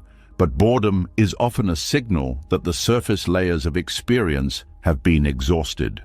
What remains is depth. The modern mind is trained to avoid boredom at all costs. Noise is always available. Screens, tasks, conversations, thoughts. Boredom threatens this constant motion. It removes the usual rewards. Without stimulation, the mind feels exposed, and exposure feels uncomfortable. But boredom is not emptiness. It is the absence of distraction. When distraction falls away, awareness has space to settle. This settling feels unfamiliar. The mind does not know what to do without something to chase, so it labels the moment as boring. In Buddhist understanding, boredom is a threshold. It appears when craving weakens. When the pull toward entertainment loosens, attention is freed. But freedom can feel like nothingness before it feels like peace. Many people turn back at this point, never discovering what boredom reveals. Boredom slows time. Minutes stretch. Sensations become more noticeable. Restlessness rises. This restlessness is not caused by boredom. It is revealed by it. Without stimulation, you feel the urge to escape more clearly. This clarity is valuable. It shows you where attachment lives. When you stay with boredom instead of escaping it, something shifts. attention drops out of the mind and into the body. You notice breathing, posture, subtle tension. These details were always present, but noise covered them. Boredom removes the cover. There is wisdom here because presence lives in simplicity. When nothing exciting happens, you are left with what is. This is the ground of insight. Insight does not require intensity. It requires honesty. Boredom also dissolves the belief that life must always feel meaningful to be meaningful. It teaches that value is not dependent on stimulation.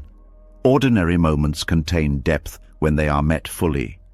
There is discomfort in boredom because it removes identity props. When you are not doing, producing, or consuming, who are you? This question surfaces naturally. Buddhism does not rush to answer it. It lets it sit. Letting the question remain is part of the teaching. Boredom also reveals impatience, the desire for something else, somewhere else, someone else. Watching this desire without obeying it trains restraint. Restraint strengthens attention. There is also creativity hidden here. When the mind stops consuming, it begins to notice connections. Subtle ideas arise, not because you forced them, but because space allowed them. Many insights emerge from boredom, not excitement. Boredom teaches you how dependent you are on stimulation for mood regulation. Without entertainment, emotions surface. Sadness, irritation, loneliness. These emotions were already there. Boredom gives them room. Meeting them builds emotional maturity. When boredom is allowed, the nervous system recalibrates. Constant stimulation keeps it activated. Boredom invites rest. At first, rest feels uncomfortable. Over time, it feels nourishing.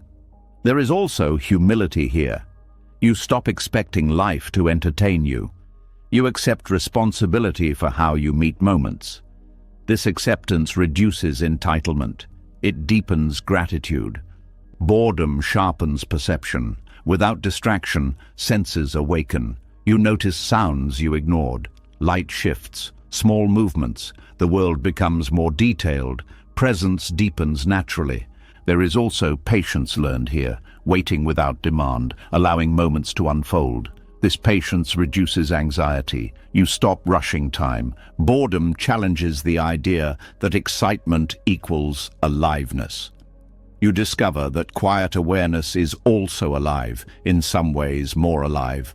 There is fear beneath boredom, fear of stillness, fear of self, fear of nothing happening. Staying with boredom gently exposes these fears. Exposure weakens them. Boredom also teaches trust. Trust that meaning does not disappear when stimulation does. Trust that awareness is enough. This trust is subtle but transformative. When boredom is resisted, it grows unpleasant. When it is allowed, it opens. What felt dull becomes spacious. What felt empty becomes receptive. There is also discipline here, the discipline to not immediately escape, to stay, to observe. This discipline builds attention muscles that distraction weakens. Boredom teaches you how to be with yourself without entertainment. This ability is rare. It creates inner companionship. You are no longer afraid of your own company.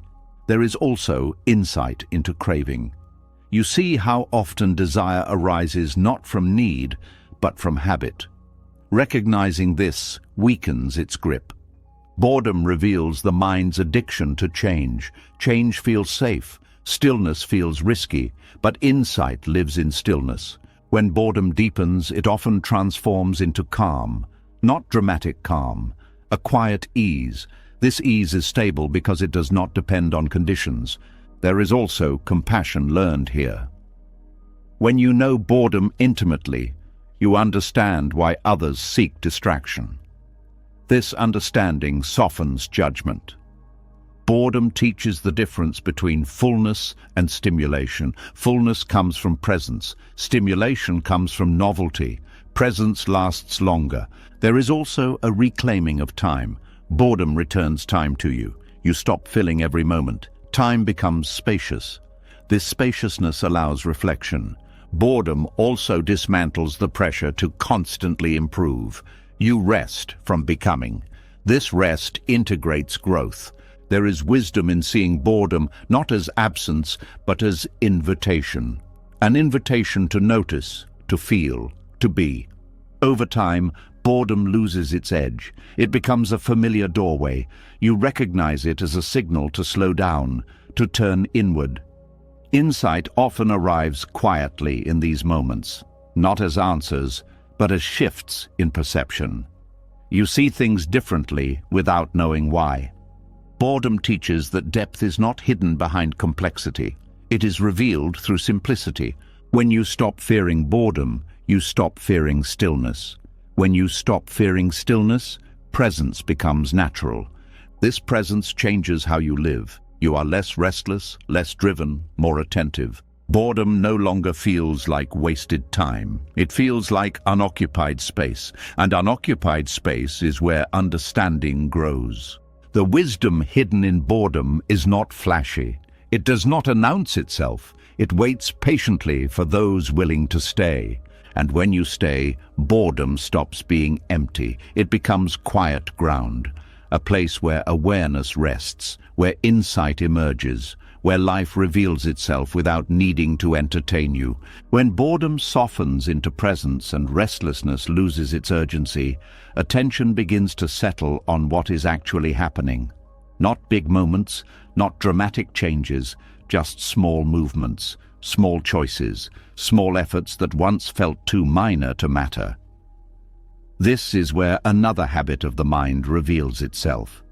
The habit of dismissing what is small, of overlooking what is quiet, of believing that only big steps count. There is a deep conditioning that teaches you to value effort by its size. Big changes feel worthy, small actions feel embarrassing. You tell yourself that if you cannot do more, you should wait. That partial effort is not real effort. That unless you can give everything, giving something is pointless. This belief quietly stops many paths before they begin. Honoring small steps requires humility. It asks you to bow not to achievement but to sincerity, to recognize that effort does not need to be impressive to be sacred. This goes against the voice that says you must earn your right to continue by doing more. Small steps are often the only steps available. Energy fluctuates, circumstances limit, healing takes time. When you wait for ideal conditions, movement stops. When you honor small steps, life continues. There is a tenderness required to respect minimal effort. You must stop measuring worth by output. You must allow yourself to act within your capacity rather than against it. This is not lowering standards. It is aligning standards with reality. Small steps keep you connected. They maintain relationship with the path. Even when momentum is low, a small action keeps the thread unbroken. This continuity matters more than intensity. The mind often says small steps are meaningless, but meaning is cumulative. One small action rarely transforms a life, but repeated small actions reshape direction. Over time, direction determines destination. Honoring minimal effort also protects against self-rejection. When you dismiss small steps, you dismiss yourself. You tell yourself that who you are today is not enough to begin. This creates shame. Shame paralyzes. Respect liberates. In Buddhist practice, a single breath taken with awareness is considered complete practice. Not because it solves everything, but because it honors presence. The value lies in sincerity, not scale. Small steps also build trust. Each time you act within your capacity, you prove to yourself that you can continue. This trust accumulates quietly. It does not shout. It steadies. There is also patience learned here. When progress is small, you must wait without frustration. This waiting trains endurance. It strengthens the ability to stay without rushing. Honoring small steps also changes how you view others. You stop expecting dramatic change. You recognize effort where you once saw stagnation. This recognition deepens compassion. Small steps protect you from burnout. Large efforts demand recovery. Small efforts can be sustained. Sustainability matters more than bursts of motivation. There is also dignity in doing what you can, even when it feels insignificant, especially when it feels insignificant.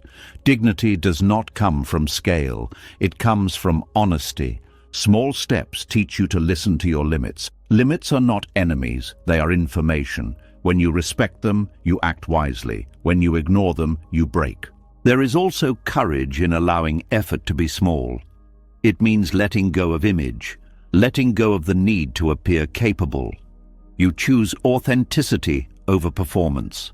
Honoring minimal effort also dissolves comparison. Small steps cannot be compared easily. They are personal. This privacy protects your path. There is also consistency born here. Small steps are easier to repeat. Repetition builds rhythm. Rhythm builds stability. Stability supports growth. The mind often waits for motivation to do more. Honoring small steps teaches you to act without waiting. Action creates momentum. Momentum creates capacity. Small steps also invite gratitude. When you notice them, you appreciate progress that once went unseen. Gratitude changes how effort feels. It becomes lighter. There is also learning in small steps. You receive feedback quickly. You adjust. You refine. Large steps often skip this refinement. Honoring small effort teaches you to stay present. You cannot hide behind grand plans. You engage with what is directly in front of you. Small steps also soften fear. Large changes feel threatening. Small changes feel manageable. This manageability keeps you moving. There is also faith here. Faith that something small matters. Faith that you matter even when you are not doing much. This faith heals self-worth. Small steps keep the door open. They prevent total withdrawal. Even when you feel lost, one small action keeps you engaged with life. There is also wisdom in recognizing seasons. Some seasons are for leaps, others are for inches. Honoring small steps respects seasonality. Small steps also train attention. You notice details. You refine intention. This attention deepens quality. There is also resilience built here. When you learn to value small effort, setbacks feel less catastrophic. You know you can begin again gently. Honoring minimal effort challenges perfectionism. Perfectionism demands all or nothing. Small steps live in between.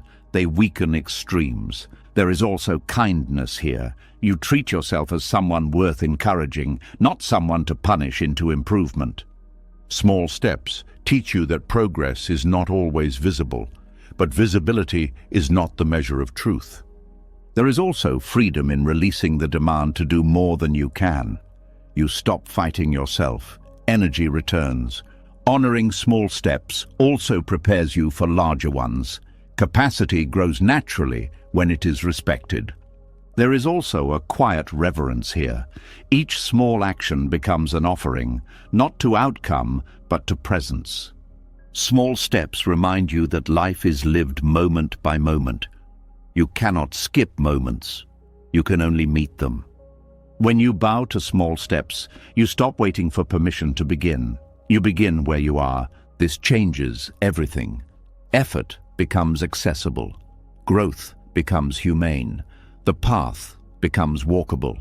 And slowly, without forcing, small steps gather, not into something dramatic, but into something real.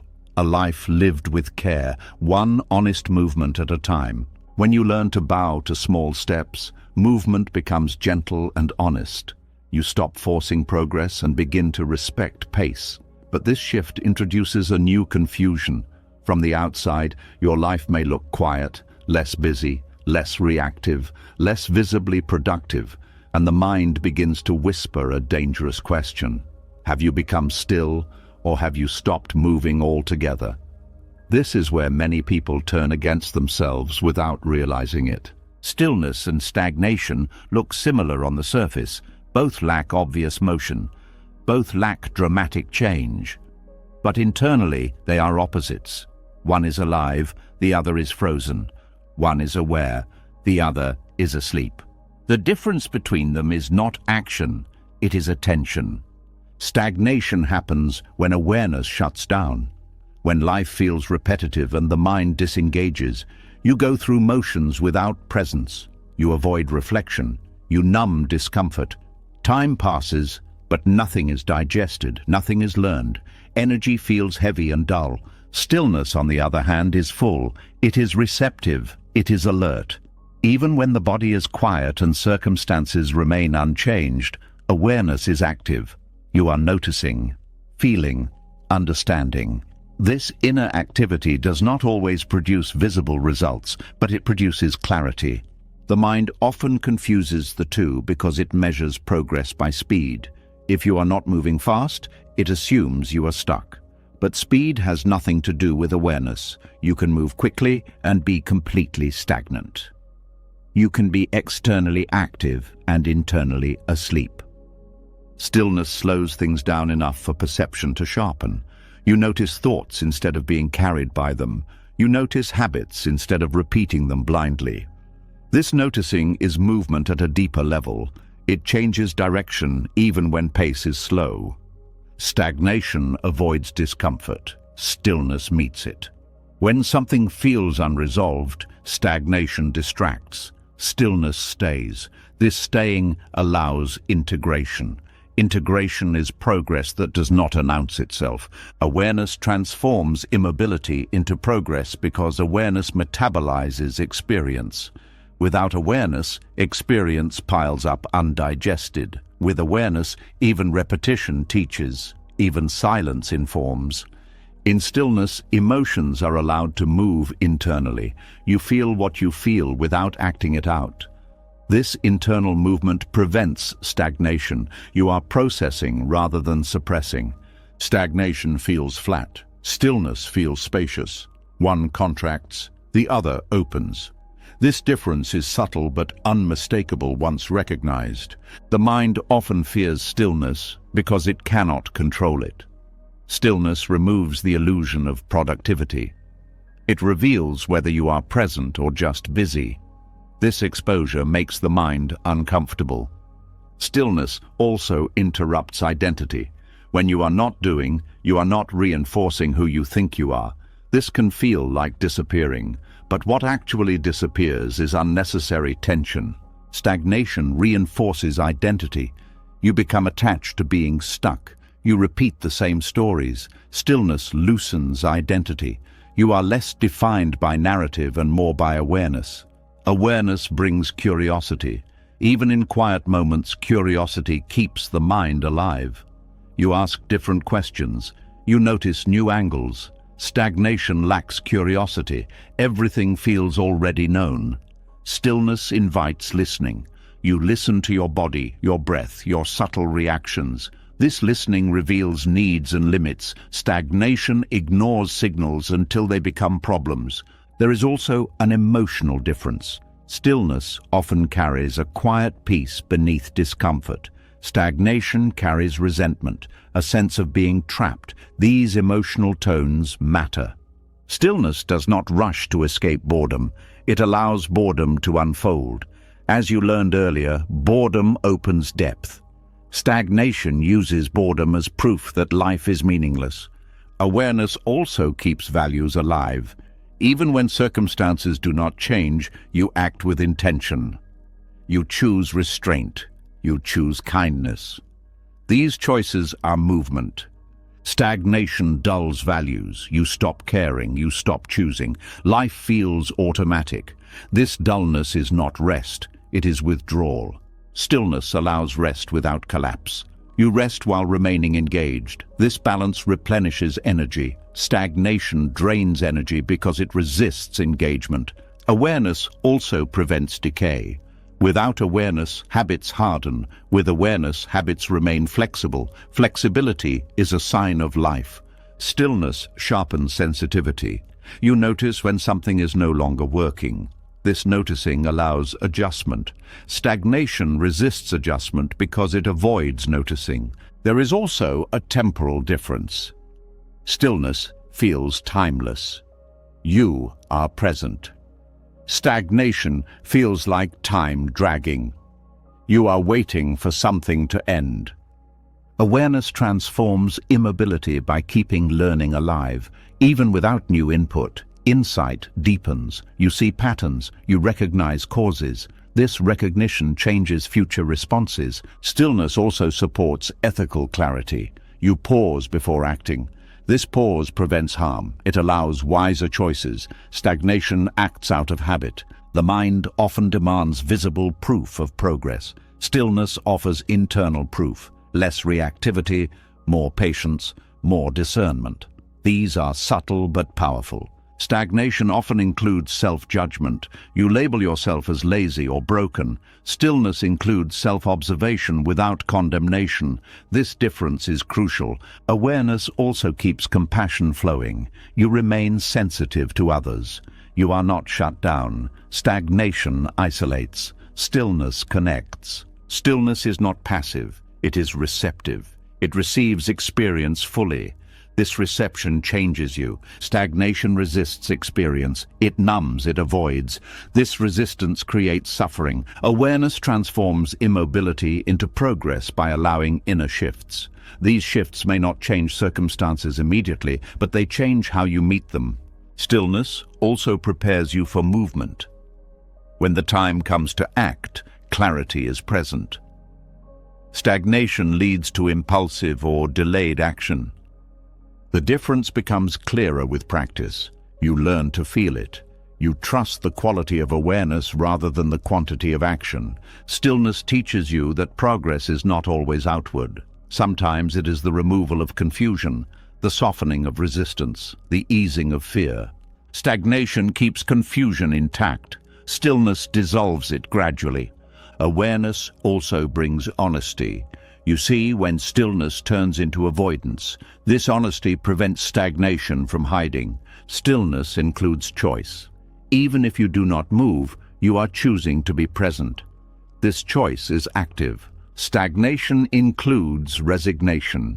You feel you have no choice. This feeling is a sign to reawaken awareness. Awareness restores agency. You may not control outcomes, but you control attention. Attention directs growth. Stillness also honors cycles. There are times for rest, for incubation. Recognizing these times prevents unnecessary self-attack. Stagnation ignores cycles. It treats rest as failure. Stillness treats rest as part of movement. Awareness allows stillness to be fertile. Ideas mature. Emotions settle. Understanding integrates. Stagnation is infertile. Nothing grows because nothing is attended to. Over time, you begin to trust stillness. You recognize its texture, its quiet intelligence. You stop panicking when life slows. This trust changes how you move forward. You no longer equate worth with activity. You equate it with presence. The difference between stillness and stagnation is not visible to others. It is known internally. You feel alive or you feel shut down. Awareness keeps life alive even when it is quiet. It turns pauses into preparation, silence into learning. And when you learn to recognize this difference, you stop abandoning yourself during slow seasons. You remain present. You remain engaged. What once felt like doing nothing reveals itself as doing something essential. Becoming aware, becoming clear, becoming ready. Stillness, held with awareness, is not the absence of progress. It is progress refining itself. When you begin to trust stillness and recognize it as alive rather than empty, another habit of the mind comes into focus. A habit so familiar, it often goes unnoticed. The habit of rushing. The pressure to arrive, the quiet belief that if you move faster, you will finally understand.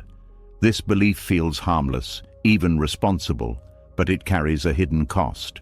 Urgency does not bring awakening closer, it pushes it further away.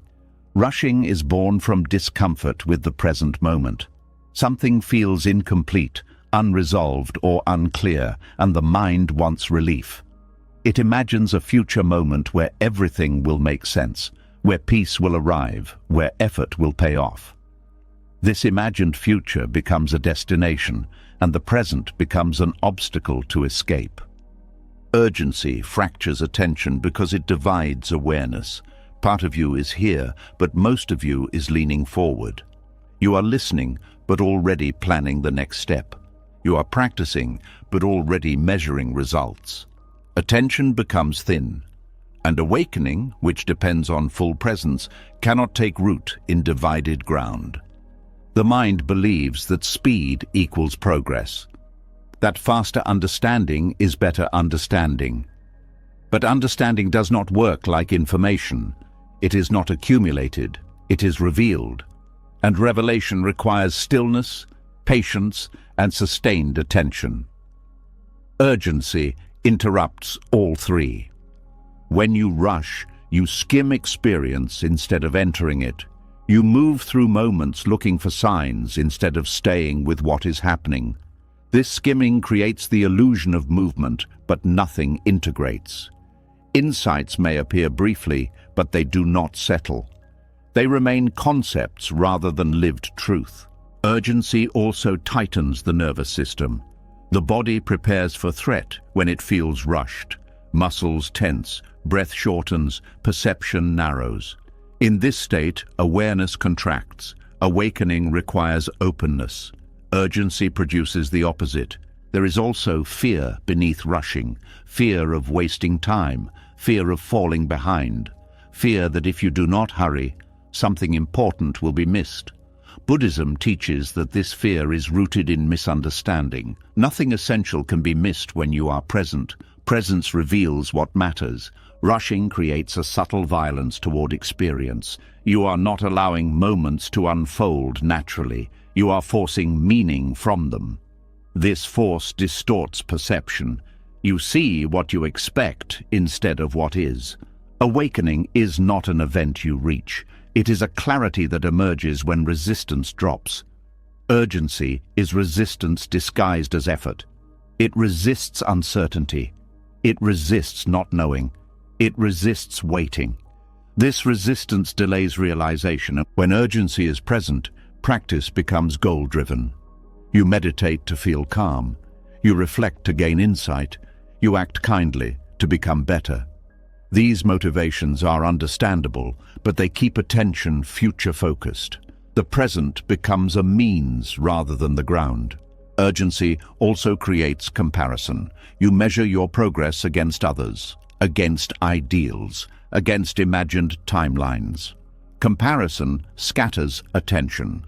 Instead of noticing your own experience, you monitor your position. Awakening requires intimacy, not ranking. Rushing fragments learning. You move on before lessons have settled. You collect ideas without digesting them. This creates mental clutter. Clutter clouds perception. There is also impatience with difficulty. When challenges arise, urgency wants them gone quickly, but difficulty often carries insight. Rushing past it skips understanding. The lesson returns later, often louder. Urgency feeds restlessness. Even when nothing is wrong, something feels off. This restlessness keeps the mind busy. Busy minds rarely see clearly. Buddhism emphasizes right effort, not excessive effort. Right effort is balanced. It is attentive without strain. Urgency strains. Strain narrows awareness. When you rush, you also rush others. You lose patience. You interrupt. You listen less deeply. This damages connection. Awakening is relational. It unfolds through how you meet life, including people. Urgency also distorts values. You begin to value outcomes over integrity, speed over care, efficiency over understanding. This distortion moves you away from wisdom. There is a paradox here. The more urgently you seek awakening, the more elusive it becomes. Because awakening is not something you acquire. It is something you stop blocking. Urgency blocks. Rushing creates mental noise, thoughts multiply, questions stack, analysis intensifies, silence recedes.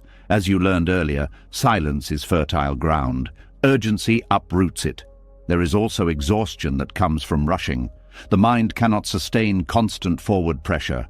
Fatigue dulls awareness. You may continue moving, but presence fades. Urgency makes you distrust the moment. You treat now as insufficient. This distrust erodes peace. Peace is not found later. It is found in how you relate to now.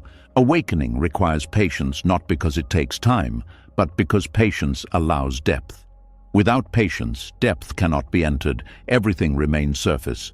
When urgency softens, something surprising happens. Time feels different. You are not waiting for the next moment. You are living this one. Attention gathers, experience deepens. Slowness allows integration. Feelings are felt fully. Insights sink into behavior. Choices become wiser. This integration is awakening in motion. Urgency also creates spiritual ambition. You want to be more aware, more evolved, more peaceful. This ambition reinforces the self you are trying to see through. Awakening loosens self-centered striving. Rushing postpones realization by keeping attention outside of itself. You are always reaching. Awakening happens when reaching stops. There is also fear of stillness beneath urgency. Stillness feels like nothing is happening, but stillness is where clarity arises. Urgency avoids stillness to avoid uncertainty. When you slow down, you notice subtleties, tiny shifts in thought, small emotional reactions. These subtleties are where insight lives. Urgency misses them. Urgency also undermines trust. You do not trust the process. You do not trust yourself to unfold naturally. This mistrust creates tension. Awakening is not fragile. It does not need to be chased. It reveals itself when conditions are right. Your role is to create those conditions, not force the result. Letting go of urgency feels risky at first. You worry you will lose momentum, but what you lose is agitation. What you gain is clarity. When urgency drops, effort becomes simpler. You do what is needed without drama. You stop overthinking. This simplicity supports realization. Urgency also keeps you focused on milestones. Awakening has no milestones. It is not marked by events. It is recognized by ease, clarity, and compassion. Rushing keeps you future-bound. Awakening is present-bound. This difference matters. As urgency fades, attention stabilizes. You are less scattered, less reactive, more available. This availability allows insight to emerge naturally. Awakening is not delayed by slowness, it is delayed by distraction. Urgency distracts. When you allow yourself to move at the pace of awareness rather than fear, realization draws closer without effort. It appears quietly, without fanfare.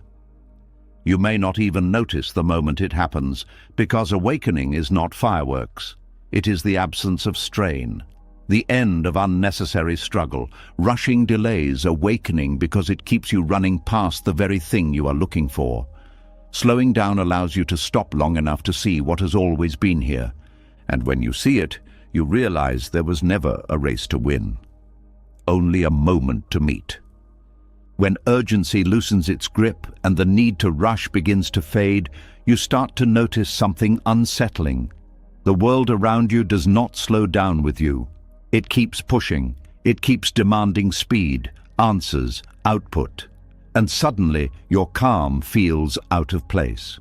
This is the moment when slowness stops being personal and starts becoming defiant. Not loud defiance, quiet resistance.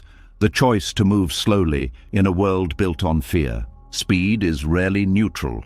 Beneath it lives anxiety, the fear of falling behind, the fear of being left out, the fear that if you stop, everything will collapse. Modern life runs on this fear. It keeps people busy enough to never feel what is driving them. Slow living exposes this engine, and that exposure is uncomfortable. Choosing slowness is not laziness. It is discernment. It is recognizing that constant acceleration does not equal safety. In fact, it often hides insecurity. When everything must be fast, there is no time to feel uncertainty. Slowness brings uncertainty to the surface. That is why it feels threatening. Fear thrives on speed because speed prevents reflection. When you are rushing, you do not ask why. You simply react. This reaction feels like control, but it is actually avoidance. Slow living interrupts this cycle. It creates space, and in that space, fear becomes visible. This visibility is the first act of rebellion. You stop letting fear decide your pace. You begin to choose patience not because it is comfortable, but because it is honest. Honesty disrupts systems built on panic. Slow living asks different questions, not how fast can this be done, but why does it need to be done at all? Not what is next, but what is here. These questions weaken fear's authority. Fear wants urgency. Clarity wants time. There is social pressure to rush. Messages, deadlines, comparisons, constant updates. Slowing down can feel like opting out of relevance, but relevance built on anxiety is fragile. Slow living builds relevance rooted in presence. Presence lasts longer. Choosing patience is not passive. It requires courage. You are choosing to feel what speed helps you avoid. Restlessness, doubt, uncertainty. These feelings do not disappear when ignored. They accumulate. Slow living allows them to move through you instead of running the show. Fear tells you that slowing down will cost you opportunities. Sometimes it does. But fear does not tell you what speed costs. Speed costs depth. Speed costs connection. Speed costs the ability to listen to yourself. Slow living restores relationship with the body. The body does not rush naturally. It responds to rhythm. When you slow down, signals become clearer. Hunger, fatigue, emotion. This clarity improves decisions. Fear prefers disconnection from the body because disconnection makes control easier. Patience in a culture addicted to speed feels rebellious because it refuses the premise that everything is urgent. You begin to see how many emergencies are manufactured, how much stress is unnecessary. This seeing changes behavior. Slow living also challenges productivity myths. You realize that being busy is not the same as being effective. Many rushed actions create more work later. Slowness allows precision. Precision reduces waste. Fear wants guarantees. Speed feels like chasing guarantees. Slow living accepts uncertainty. This acceptance reduces anxiety. Anxiety feeds on the illusion that certainty is possible. Choosing patience also changes how you relate to others. You listen more. You interrupt less. You allow pauses. These pauses deepen connection. Fear-driven speed fractures relationships. Slowness repairs them. There is also a reclaiming of time. Slow living gives time back to you. Not more hours, but more presence within hours. Moments feel fuller. This fullness counters the scarcity mindset that fear relies on. Slow living is a rebellion because it refuses constant comparison. Speed amplifies comparison. Who is ahead? Who is faster? Who is winning? Slowness dissolves this race. You stop measuring yourself against others' pace. Fear thrives on the belief that you are late, late to success, late to clarity, late to life. Slow living questions this belief. You ask, late according to whom? This questioning weakens fear. Choosing patience also reshapes ambition. Ambition driven by fear feels desperate. Ambition guided by slowness feels intentional. You choose goals that align with values rather than panic. Slow living makes room for discernment. You notice which demands are real and which are noise. This discernment prevents overwhelm. There is also a political aspect to slowness. Systems profit from rushed people. Rushed people consume more. They question less. Slowing down restores agency. Agency threatens fear-based systems. Fear convinces you that slowing down is irresponsible, but responsibility requires awareness. Awareness requires time. Slowness supports responsibility rather than undermines it. Slow living also changes how you experience success. Success stops being about speed and starts being about sustainability. Can this be lived with? Can this be maintained? Fear ignores sustainability. Slowness honors it. Patience allows integration, lessons settle, emotions process, wisdom matures. Without integration, growth becomes chaotic. Slow living teaches you to say no without guilt. You recognize limits. Respecting limits is an act of self-trust. Fear demands overextension. Slowness restores boundaries. There is also relief here. When you stop rushing, the constant pressure eases. You breathe deeper, you sleep better. These changes are not small, they are foundational. Fear also fuels multitasking. Doing many things at once creates the illusion of efficiency. Slow living favors single attention. Single attention improves quality. Quality reduces rework. Choosing slowness does not mean withdrawing from the world. It means engaging deliberately. You choose when to move fast and when to pause. Fear removes choice. Slowness restores it. Slow living also deepens gratitude. When you are not rushing, you notice what is already present. Gratitude reduces fear by shifting attention from lack to sufficiency. There is also a spiritual dimension. Fear keeps attention external. Slowness turns attention inward. This inward turn reveals values. Values guide action more reliably than fear. Slow living is not about doing less. It is about doing what matters. Fear inflates importance. Slowness clarifies it. Choosing patience also protects mental health. Constant urgency keeps the nervous system activated. Slowness allows regulation. Regulation supports clarity.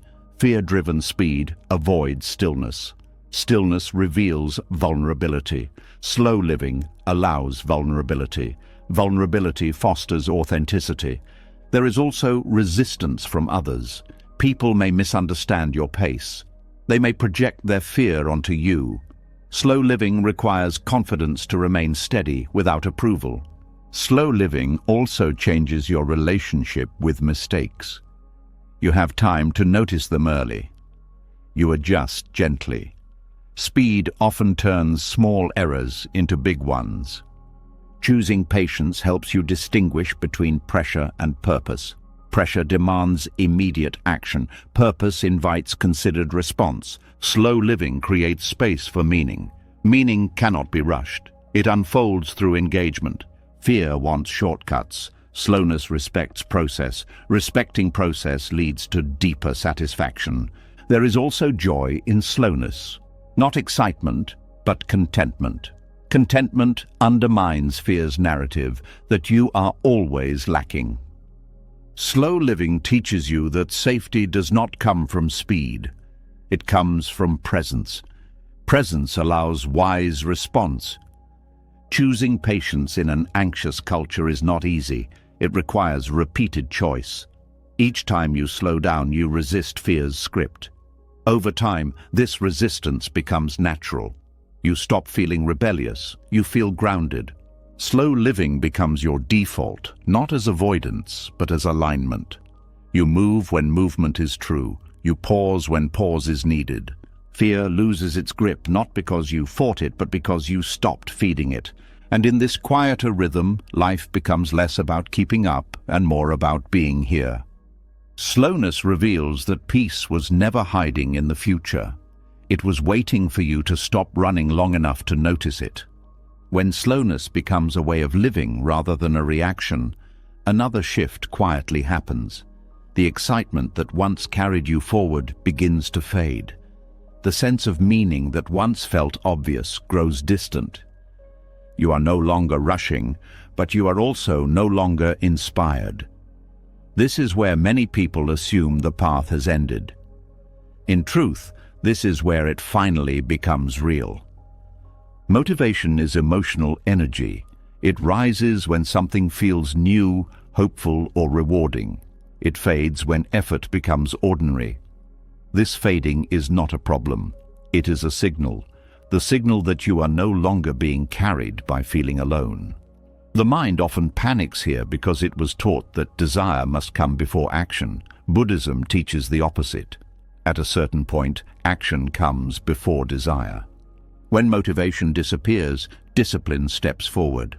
Not discipline as punishment or force, but discipline as relationship. a steady commitment to showing up regardless of mood. This commitment is not dramatic.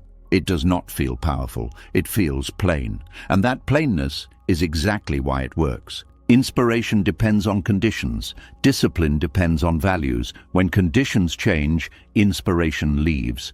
When values are clear, discipline remains. Spiritual maturity begins when values guide action more than feelings do.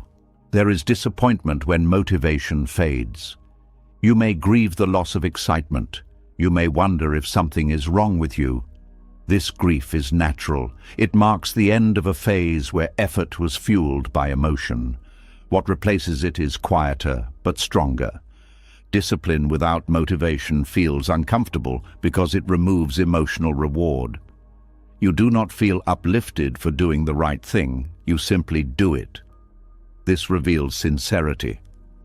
Are you walking this path for how it makes you feel, or because it reflects who you are becoming? Trusting the path when motivation disappears requires patience. You must continue without internal applause. The mind may complain. It may say this is pointless. But discipline does not argue. It acts gently, repeatedly. There is a misconception that discipline is rigid. In reality, true discipline is adaptive. It listens to limits. It adjusts pace. It does not abandon the path, but it does change how it walks. When motivation is gone, discipline simplifies practice. You stop trying to do everything. You focus on what is essential. This simplicity protects against burnout. Discipline also builds trust in yourself. Each time you show up without wanting to, you prove that your commitment is deeper than mood. This trust is grounding. You no longer fear emotional fluctuation. There is also freedom here. Motivation can be intoxicating, but it is unstable. Discipline frees you from dependence on inner weather. You are no longer controlled by how you feel. Spiritual maturity involves accepting dryness, accepting repetition, accepting effort without reward. These acceptances deepen presence. You stop chasing experience and start embodying values. Discipline also teaches humility. You stop assuming that progress should feel good. You accept that growth can be quiet, even dull. This humility protects against spiritual ego. When inspiration fades, many people quit because they believe something essential is missing. Buddhism teaches that what is missing is illusion. Illusion, that feeling, determines meaning. Discipline reveals meaning through consistency. There is also clarity here. Without motivation clouding perception, you see your resistance clearly. You notice excuses, you notice avoidance. This noticing allows honest adjustment. Discipline without motivation also deepens compassion. You understand how hard it is to continue when nothing feels rewarding. This understanding softens judgment toward others. There is also endurance built here, not endurance of suffering, but endurance of ordinariness. Most of life is ordinary. Learning to live well within it is maturity. Trusting the path when motivation disappears requires letting go of the idea that growth should feel inspiring. Growth often feels repetitive. Discipline allows repetition to continue. Discipline also protects rhythm. You maintain a cadence. This rhythm stabilizes the nervous system. Stability supports insight. When motivation is gone, discipline prevents regression. You do not slide backwards simply because you feel flat. This steadiness preserves progress. There is also wisdom here. You learn the difference between desire and direction. Desire fluctuates. Direction remains. Discipline teaches you to act from intention rather than impulse. This shift changes how decisions are made. You become less reactive. Trusting the path without motivation also changes your relationship with time. You stop waiting for feeling to return. You live now. There is also peace here, not excitement, but quiet steadiness. You are no longer negotiating with yourself constantly. Discipline does not eliminate doubt. It coexists with it. You act while unsure. This is maturity. When motivation disappears, Discipline reveals whether the path is integrated into your life or dependent on special states. Integration lasts. There is also dignity in continuing without inspiration. You are not performing spirituality. You are living it. Discipline replaces inspiration not because inspiration is bad, but because inspiration is temporary. Discipline sustains what inspiration begins. Spiritual maturity is not feeling enlightened. It is behaving with care when you feel nothing special at all. There is also resilience here. You are less shaken by emotional lows. You know they do not define direction. Trusting the path when motivation disappears teaches you that meaning is not always felt. Sometimes it is enacted. Discipline also refines intention. You stop doing things for how they make you feel. You do them because they align with what matters. This alignment becomes its own reward, quiet, stable, reliable. Over time, motivation may return, or it may not. But your commitment no longer depends on it. You have learned to walk without emotional fuel, to continue without excitement, to trust without reassurance. This is not a loss. It is graduation. The path becomes less dramatic and more honest, less about experience and more about embodiment. And in this embodiment, something subtle happens. You stop asking whether you are motivated enough. You simply continue, and that continuation, steady and unremarkable, is what spiritual maturity actually looks like. When discipline replaces inspiration and you continue without emotional fuel, a new temptation quietly appears. The temptation to push harder, to speed things up, to demand results from yourself now that you are committed. This pressure often disguises itself as dedication, but beneath it lives something sharper, a subtle aggression toward your own becoming. And this aggression, though socially praised, quietly works against transformation. Forcing change begins with impatience toward what is. You see where you are and decide it is not acceptable, not ready, not enough. You tell yourself you must be better, calmer, wiser, healed, quickly. This demand feels productive, but it carries a hidden message. That who you are now is a problem. Violence does not always look like harm. Sometimes it looks like relentless improvement, constant self-correction, the refusal to rest until something inside you changes.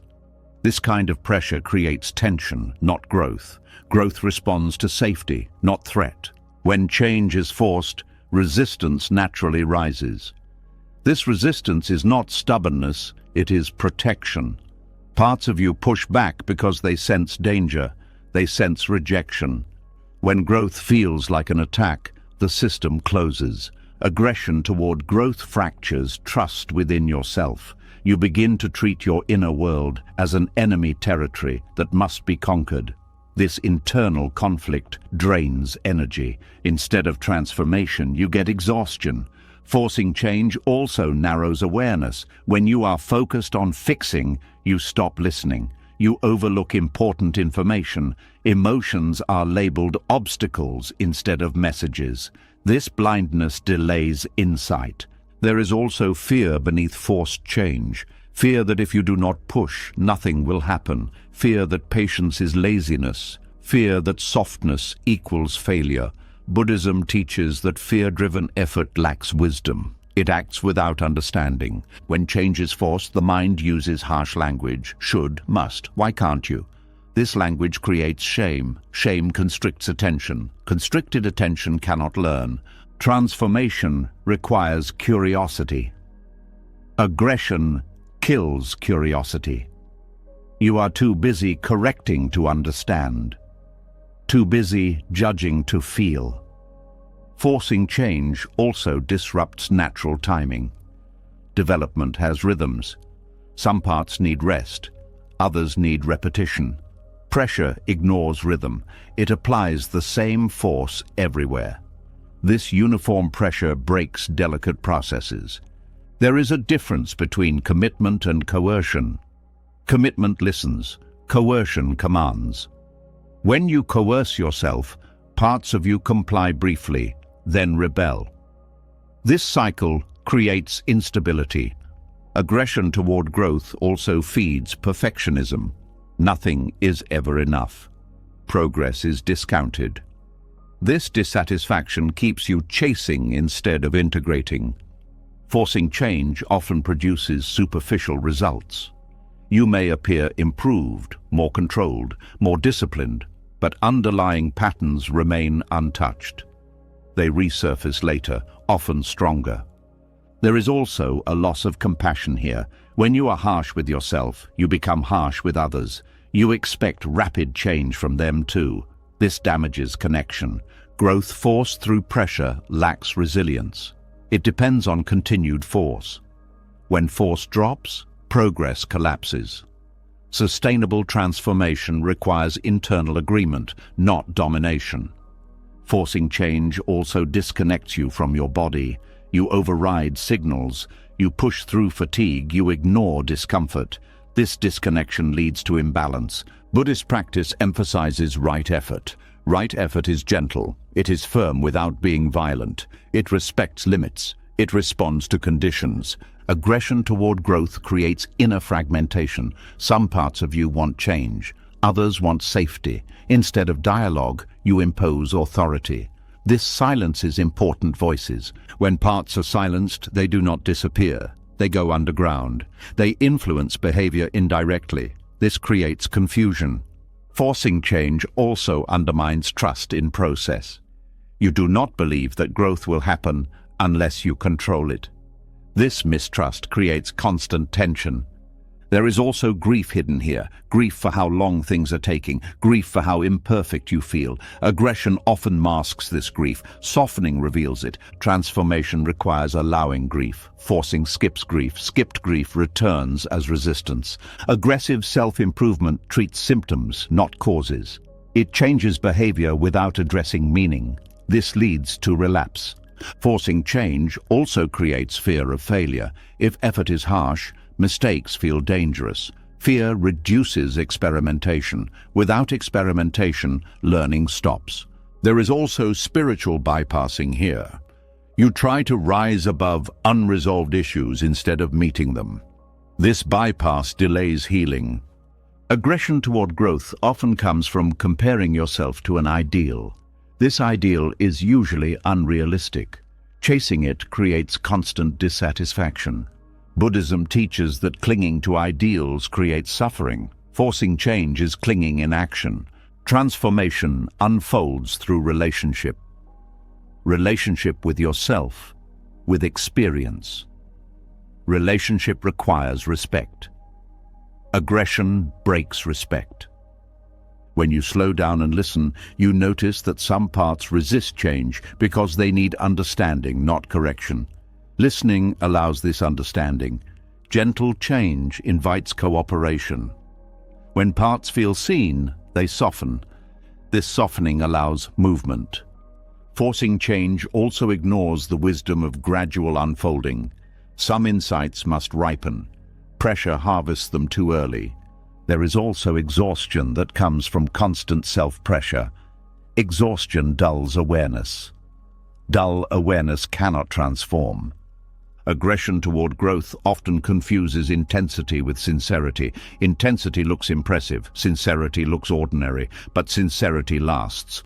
Transformation is not a war. There is nothing to defeat. There is only understanding to deepen. When you stop forcing, you create space. In this space, awareness returns. Awareness reveals next steps naturally.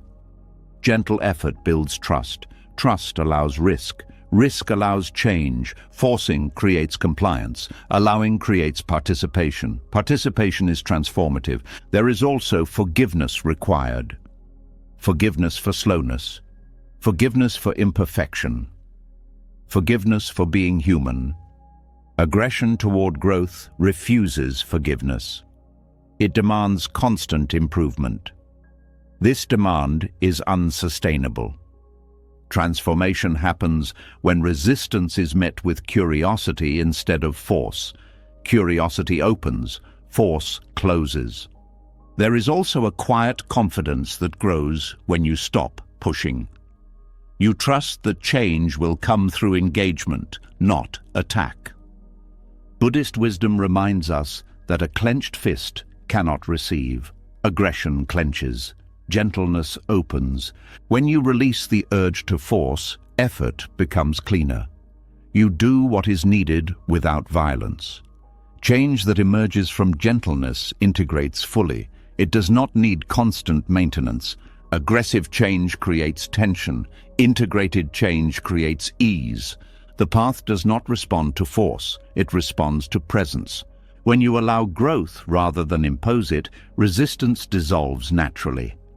What was blocked begins to move. Transformation then feels less like becoming someone else and more like returning to yourself.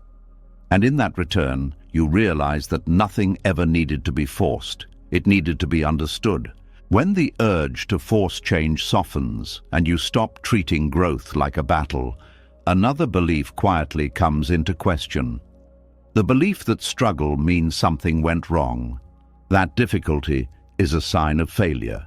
That if the path were correct, it would be cleaner, easier, lighter. This belief is deeply rooted, and it creates unnecessary shame. Buddhism offers a different image. Growth does not happen despite the mud. It happens because of it. Struggle is often treated as a mistake, something to escape, something to fix quickly. When life becomes heavy, the mind asks what you did wrong, why this happened, why it is taking so long. This questioning assumes that ease is the natural state and difficulty is an interruption. But many of the most meaningful transformations arise precisely within conditions that are uncomfortable. The lotus does not apologize for the mud because the mud is not a detour. It is the environment that makes blooming possible. Without the density, the pressure, the darkness, there is no structure for growth. In the same way, human struggle provides resistance that shapes depth, strength, and understanding. When you frame struggle as a flaw, you turn against your own experience. You try to rise above it too quickly. You disown parts of your journey. This rejection creates fragmentation.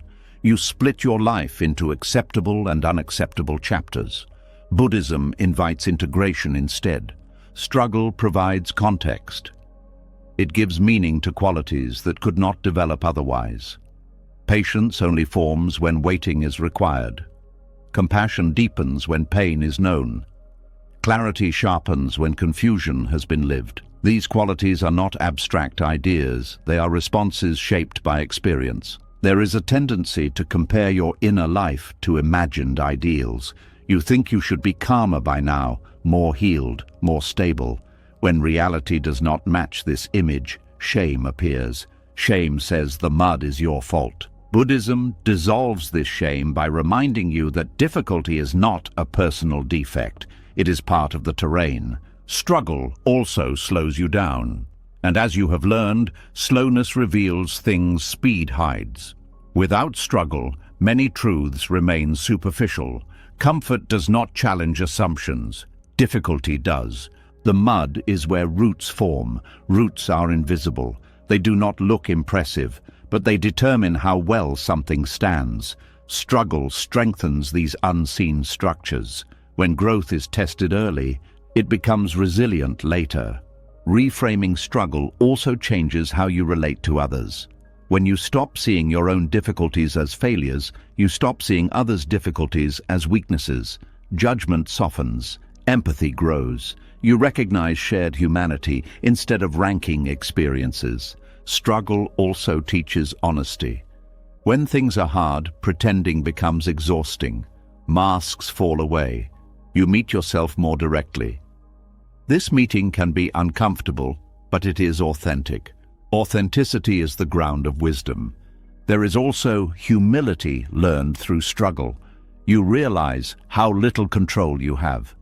This humility reduces arrogance. It makes you more open to learning. Open minds grow. Many people try to leap over struggle using positivity, productivity, or spirituality. But bypassing mud does not remove it.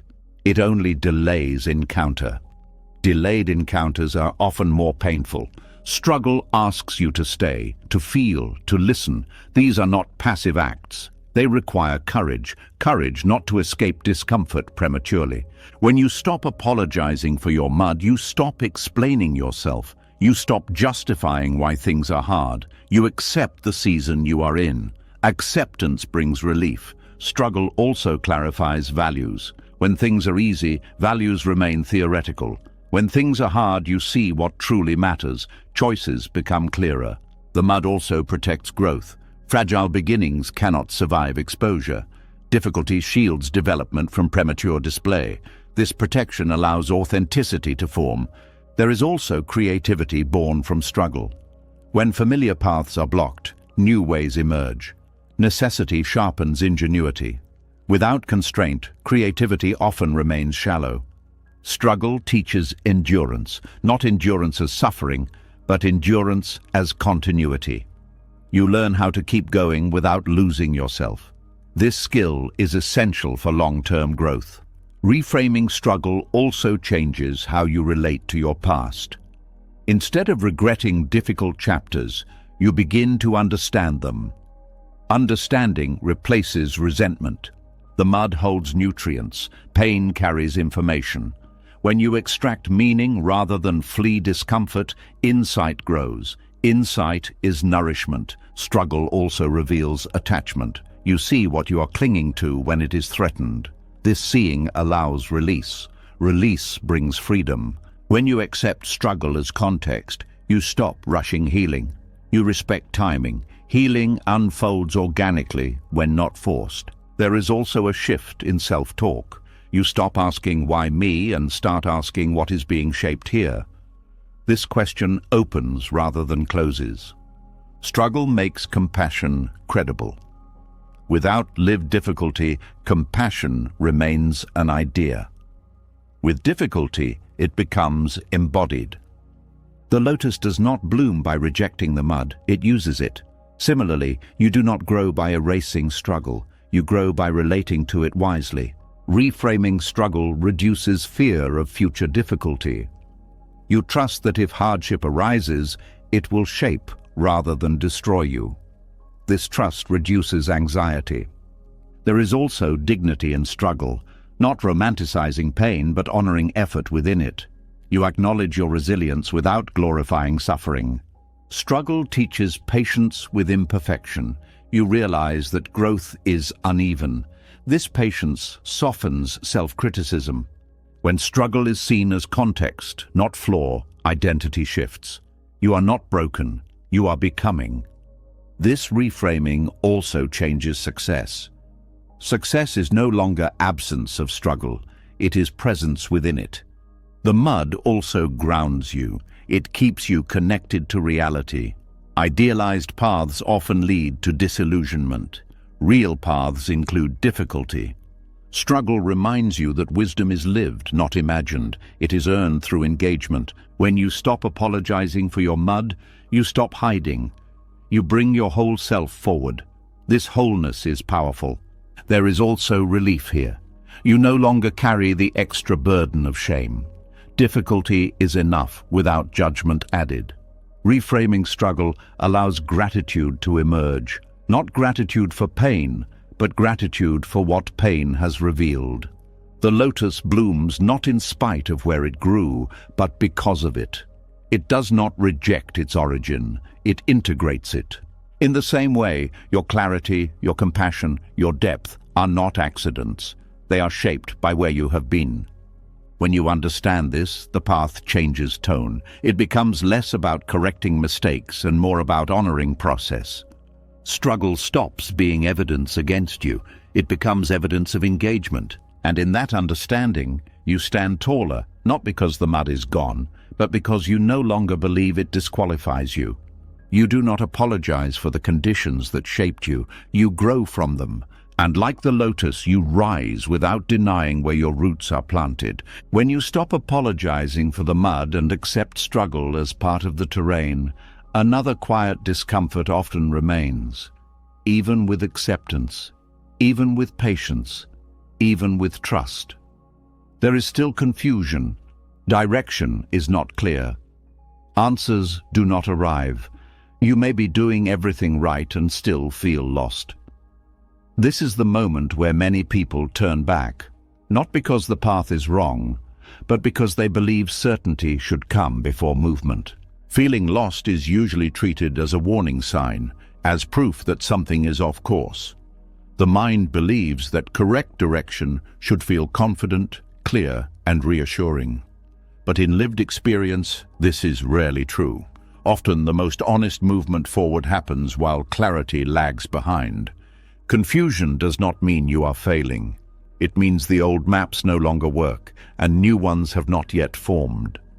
This in-between state is uncomfortable because it removes familiar reference points. You cannot rely on past identities. You cannot see far ahead. All you have is the next step. Walking forward while feeling lost requires a different kind of trust. Not trust in understanding, but trust in orientation. You may not know where you are going, but you know what no longer aligns. You know what feels false. This knowing is enough to keep moving. The mind resists this because it prefers explanation over experience. It wants to label the path, name the destination, justify the effort. Confusion offers none of this. It asks you to proceed without intellectual reassurance. This feels risky, but it is often necessary. Many people wait for clarity before acting. They believe movement should follow understanding, but often understanding follows movement. As you walk, perspective shifts. As perspective shifts, clarity emerges. Waiting for certainty can mean waiting forever. Confusion is not absence of direction, it is absence of confirmation. You are moving, but you are not being applauded by your own mind. This lack of feedback creates anxiety. Buddhism teaches that anxiety is not always a signal to stop.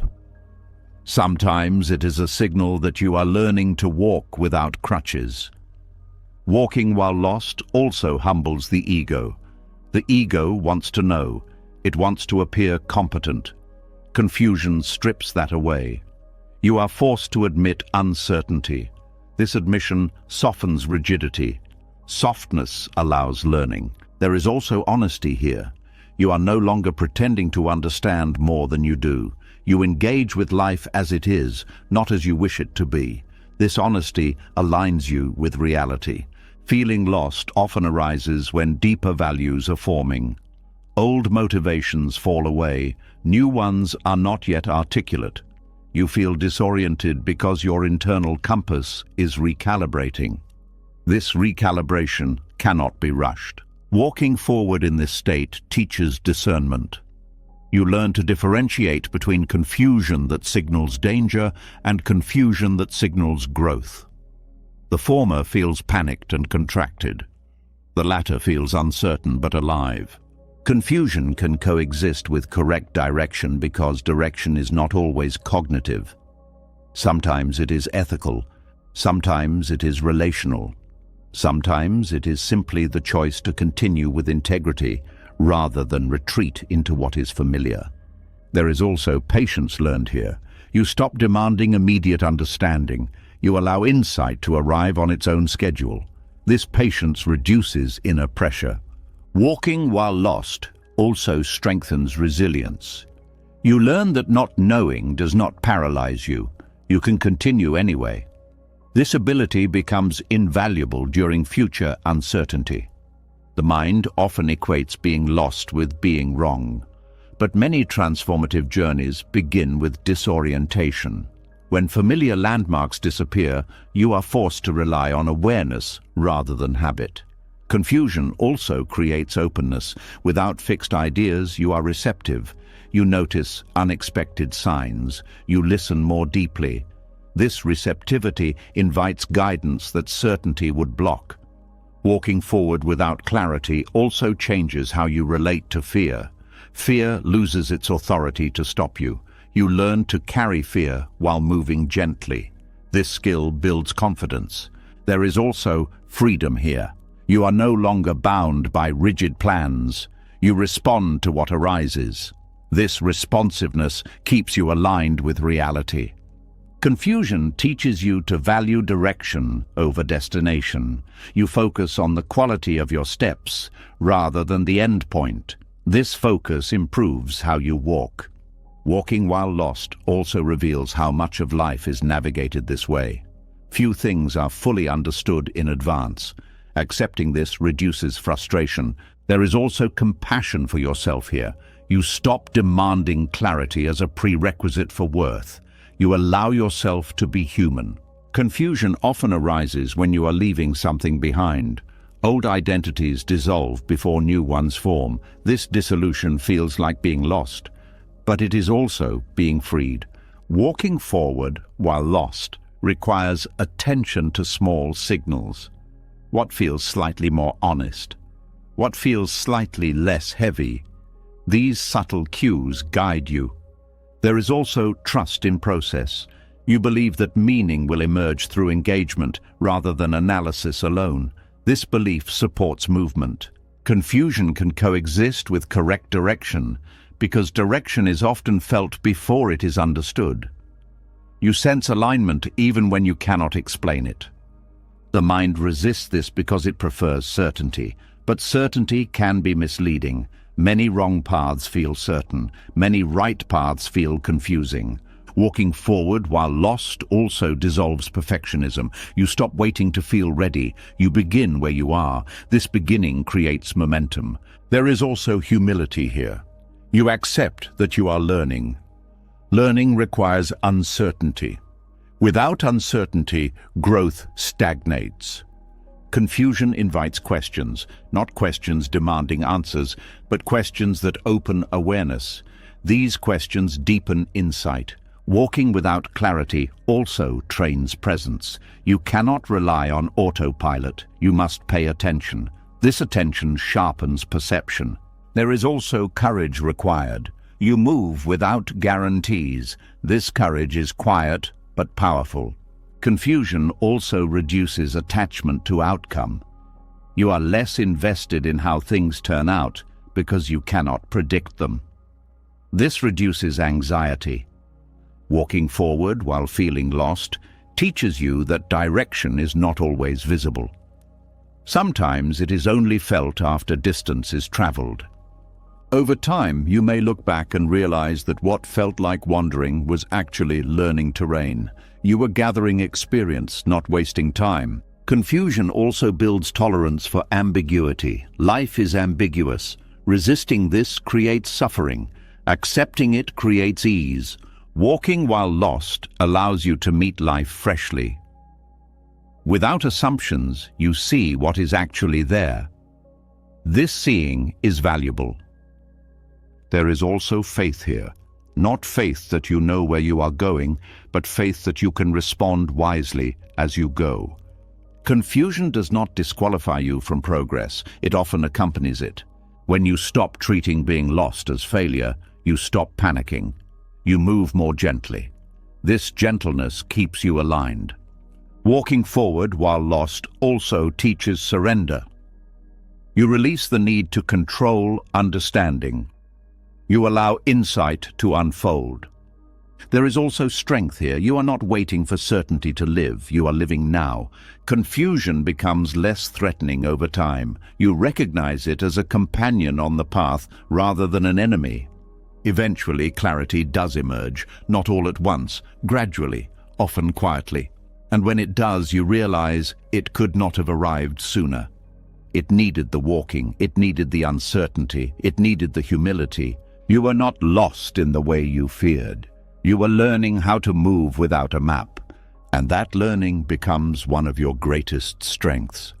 When you learn to walk forward even while feeling lost, another space quietly reveals itself.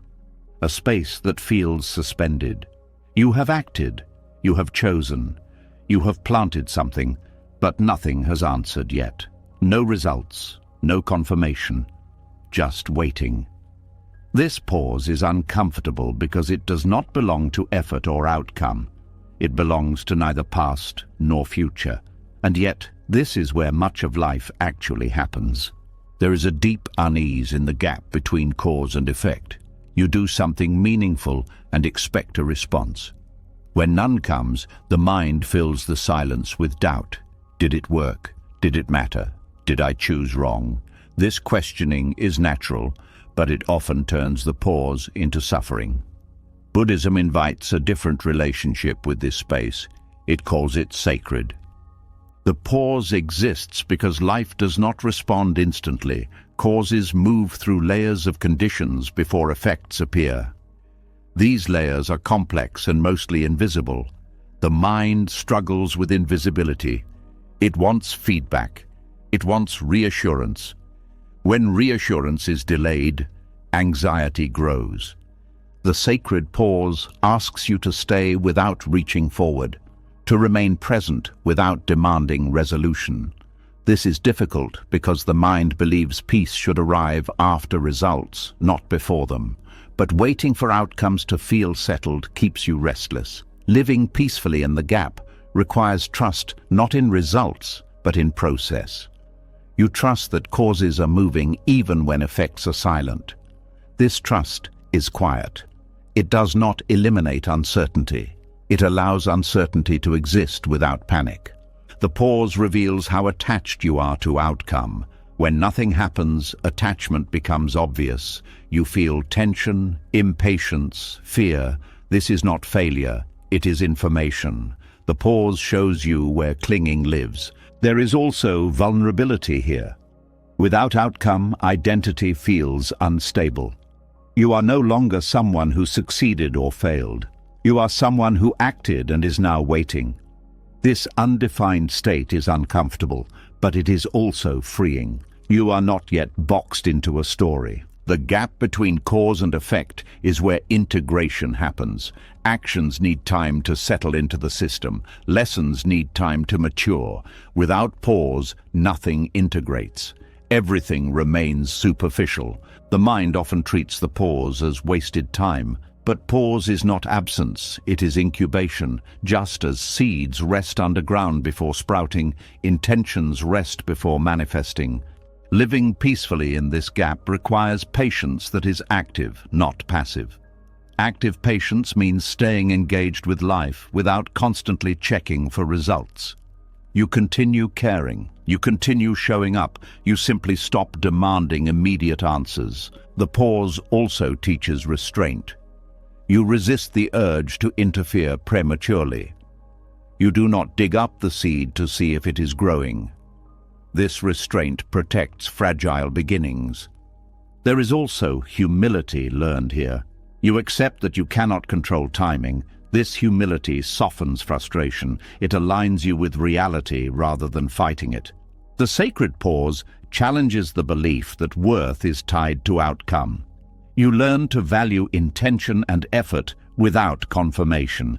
This shifts self-worth inward. Waiting without anxiety requires grounding attention in the present. You focus on what can be done now rather than what should happen later. This presence reduces mental agitation. The pause also exposes how often you rush to conclusions. When nothing happens, the mind invents explanations, usually negative. Learning to pause these narratives prevents unnecessary suffering. There is also compassion developed here. You recognize that others are also living in gaps, waiting for healing, for recognition, for change. This recognition softens judgment. The gap between cause and effect also teaches impermanence. Even when effects arrive, they will pass. Knowing this reduces attachment. You appreciate without clinging. Living peacefully in the pause requires befriending uncertainty. You stop treating not knowing as a problem. You accept it as part of life's rhythm. The pause also reveals faith in a new form. Not faith that things will work out, but faith that you can remain present regardless of outcome. There is also a slowing of inner tempo. You stop scanning the future. You settle into now. This settling brings calm. The sacred pause allows reflection. You review intention, you adjust attitude, you refine understanding. This reflection improves future action. When outcomes are delayed, you learn to differentiate between effort and attachment. You act fully, then release. This balance prevents burnout. The pause also creates space for gratitude. You notice what is already here instead of fixating on what has not arrived. Living peacefully in the gap teaches emotional regulation. You experience anticipation without being consumed by it. This regulation supports mental health. The pause also strengthens discipline. You continue without reward. This continuation deepens commitment. There is also freedom here. You are no longer enslaved to outcome timelines. You live more fully now. The gap teaches you that silence does not mean nothing is happening. Much is happening beneath awareness. Trust grows here. Living in the pause also trains acceptance. You accept that life unfolds at its own pace. This acceptance reduces resistance. The sacred pause is where wisdom matures. Without rushing to conclusion, understanding deepens. You also learn to rest, not collapse, but rest within uncertainty. This rest replenishes energy. The pause challenges productivity culture. It reminds you that not everything can be optimized. Some things must ripen. There is also joy discovered here. Quiet joy. The joy of being alive without needing confirmation. Living peacefully in the gap reduces fear of future waiting. You know you can survive it. The pause also sharpens discernment. You notice which impulses are driven by anxiety and which by clarity. You learn to distinguish between necessary action and compulsive action. This distinction improves life quality. The sacred pause teaches reverence for timing. You respect natural processes. This respect brings harmony. When outcomes finally arrive, you meet them differently, less grasping, more gratitude, more balance. And when outcomes do not arrive as expected, you are not destroyed. You have learned to live fully, even without resolution. The gap becomes familiar. It no longer frightens you. It becomes a place of quiet strength. You stop rushing through life waiting for things to happen. You live where you are. The sacred pause becomes a teacher. It shows you how much suffering comes from impatience. Living peacefully in this space transforms waiting into living. You realize that much of life is lived between action and result. Learning to inhabit this space is learning how to live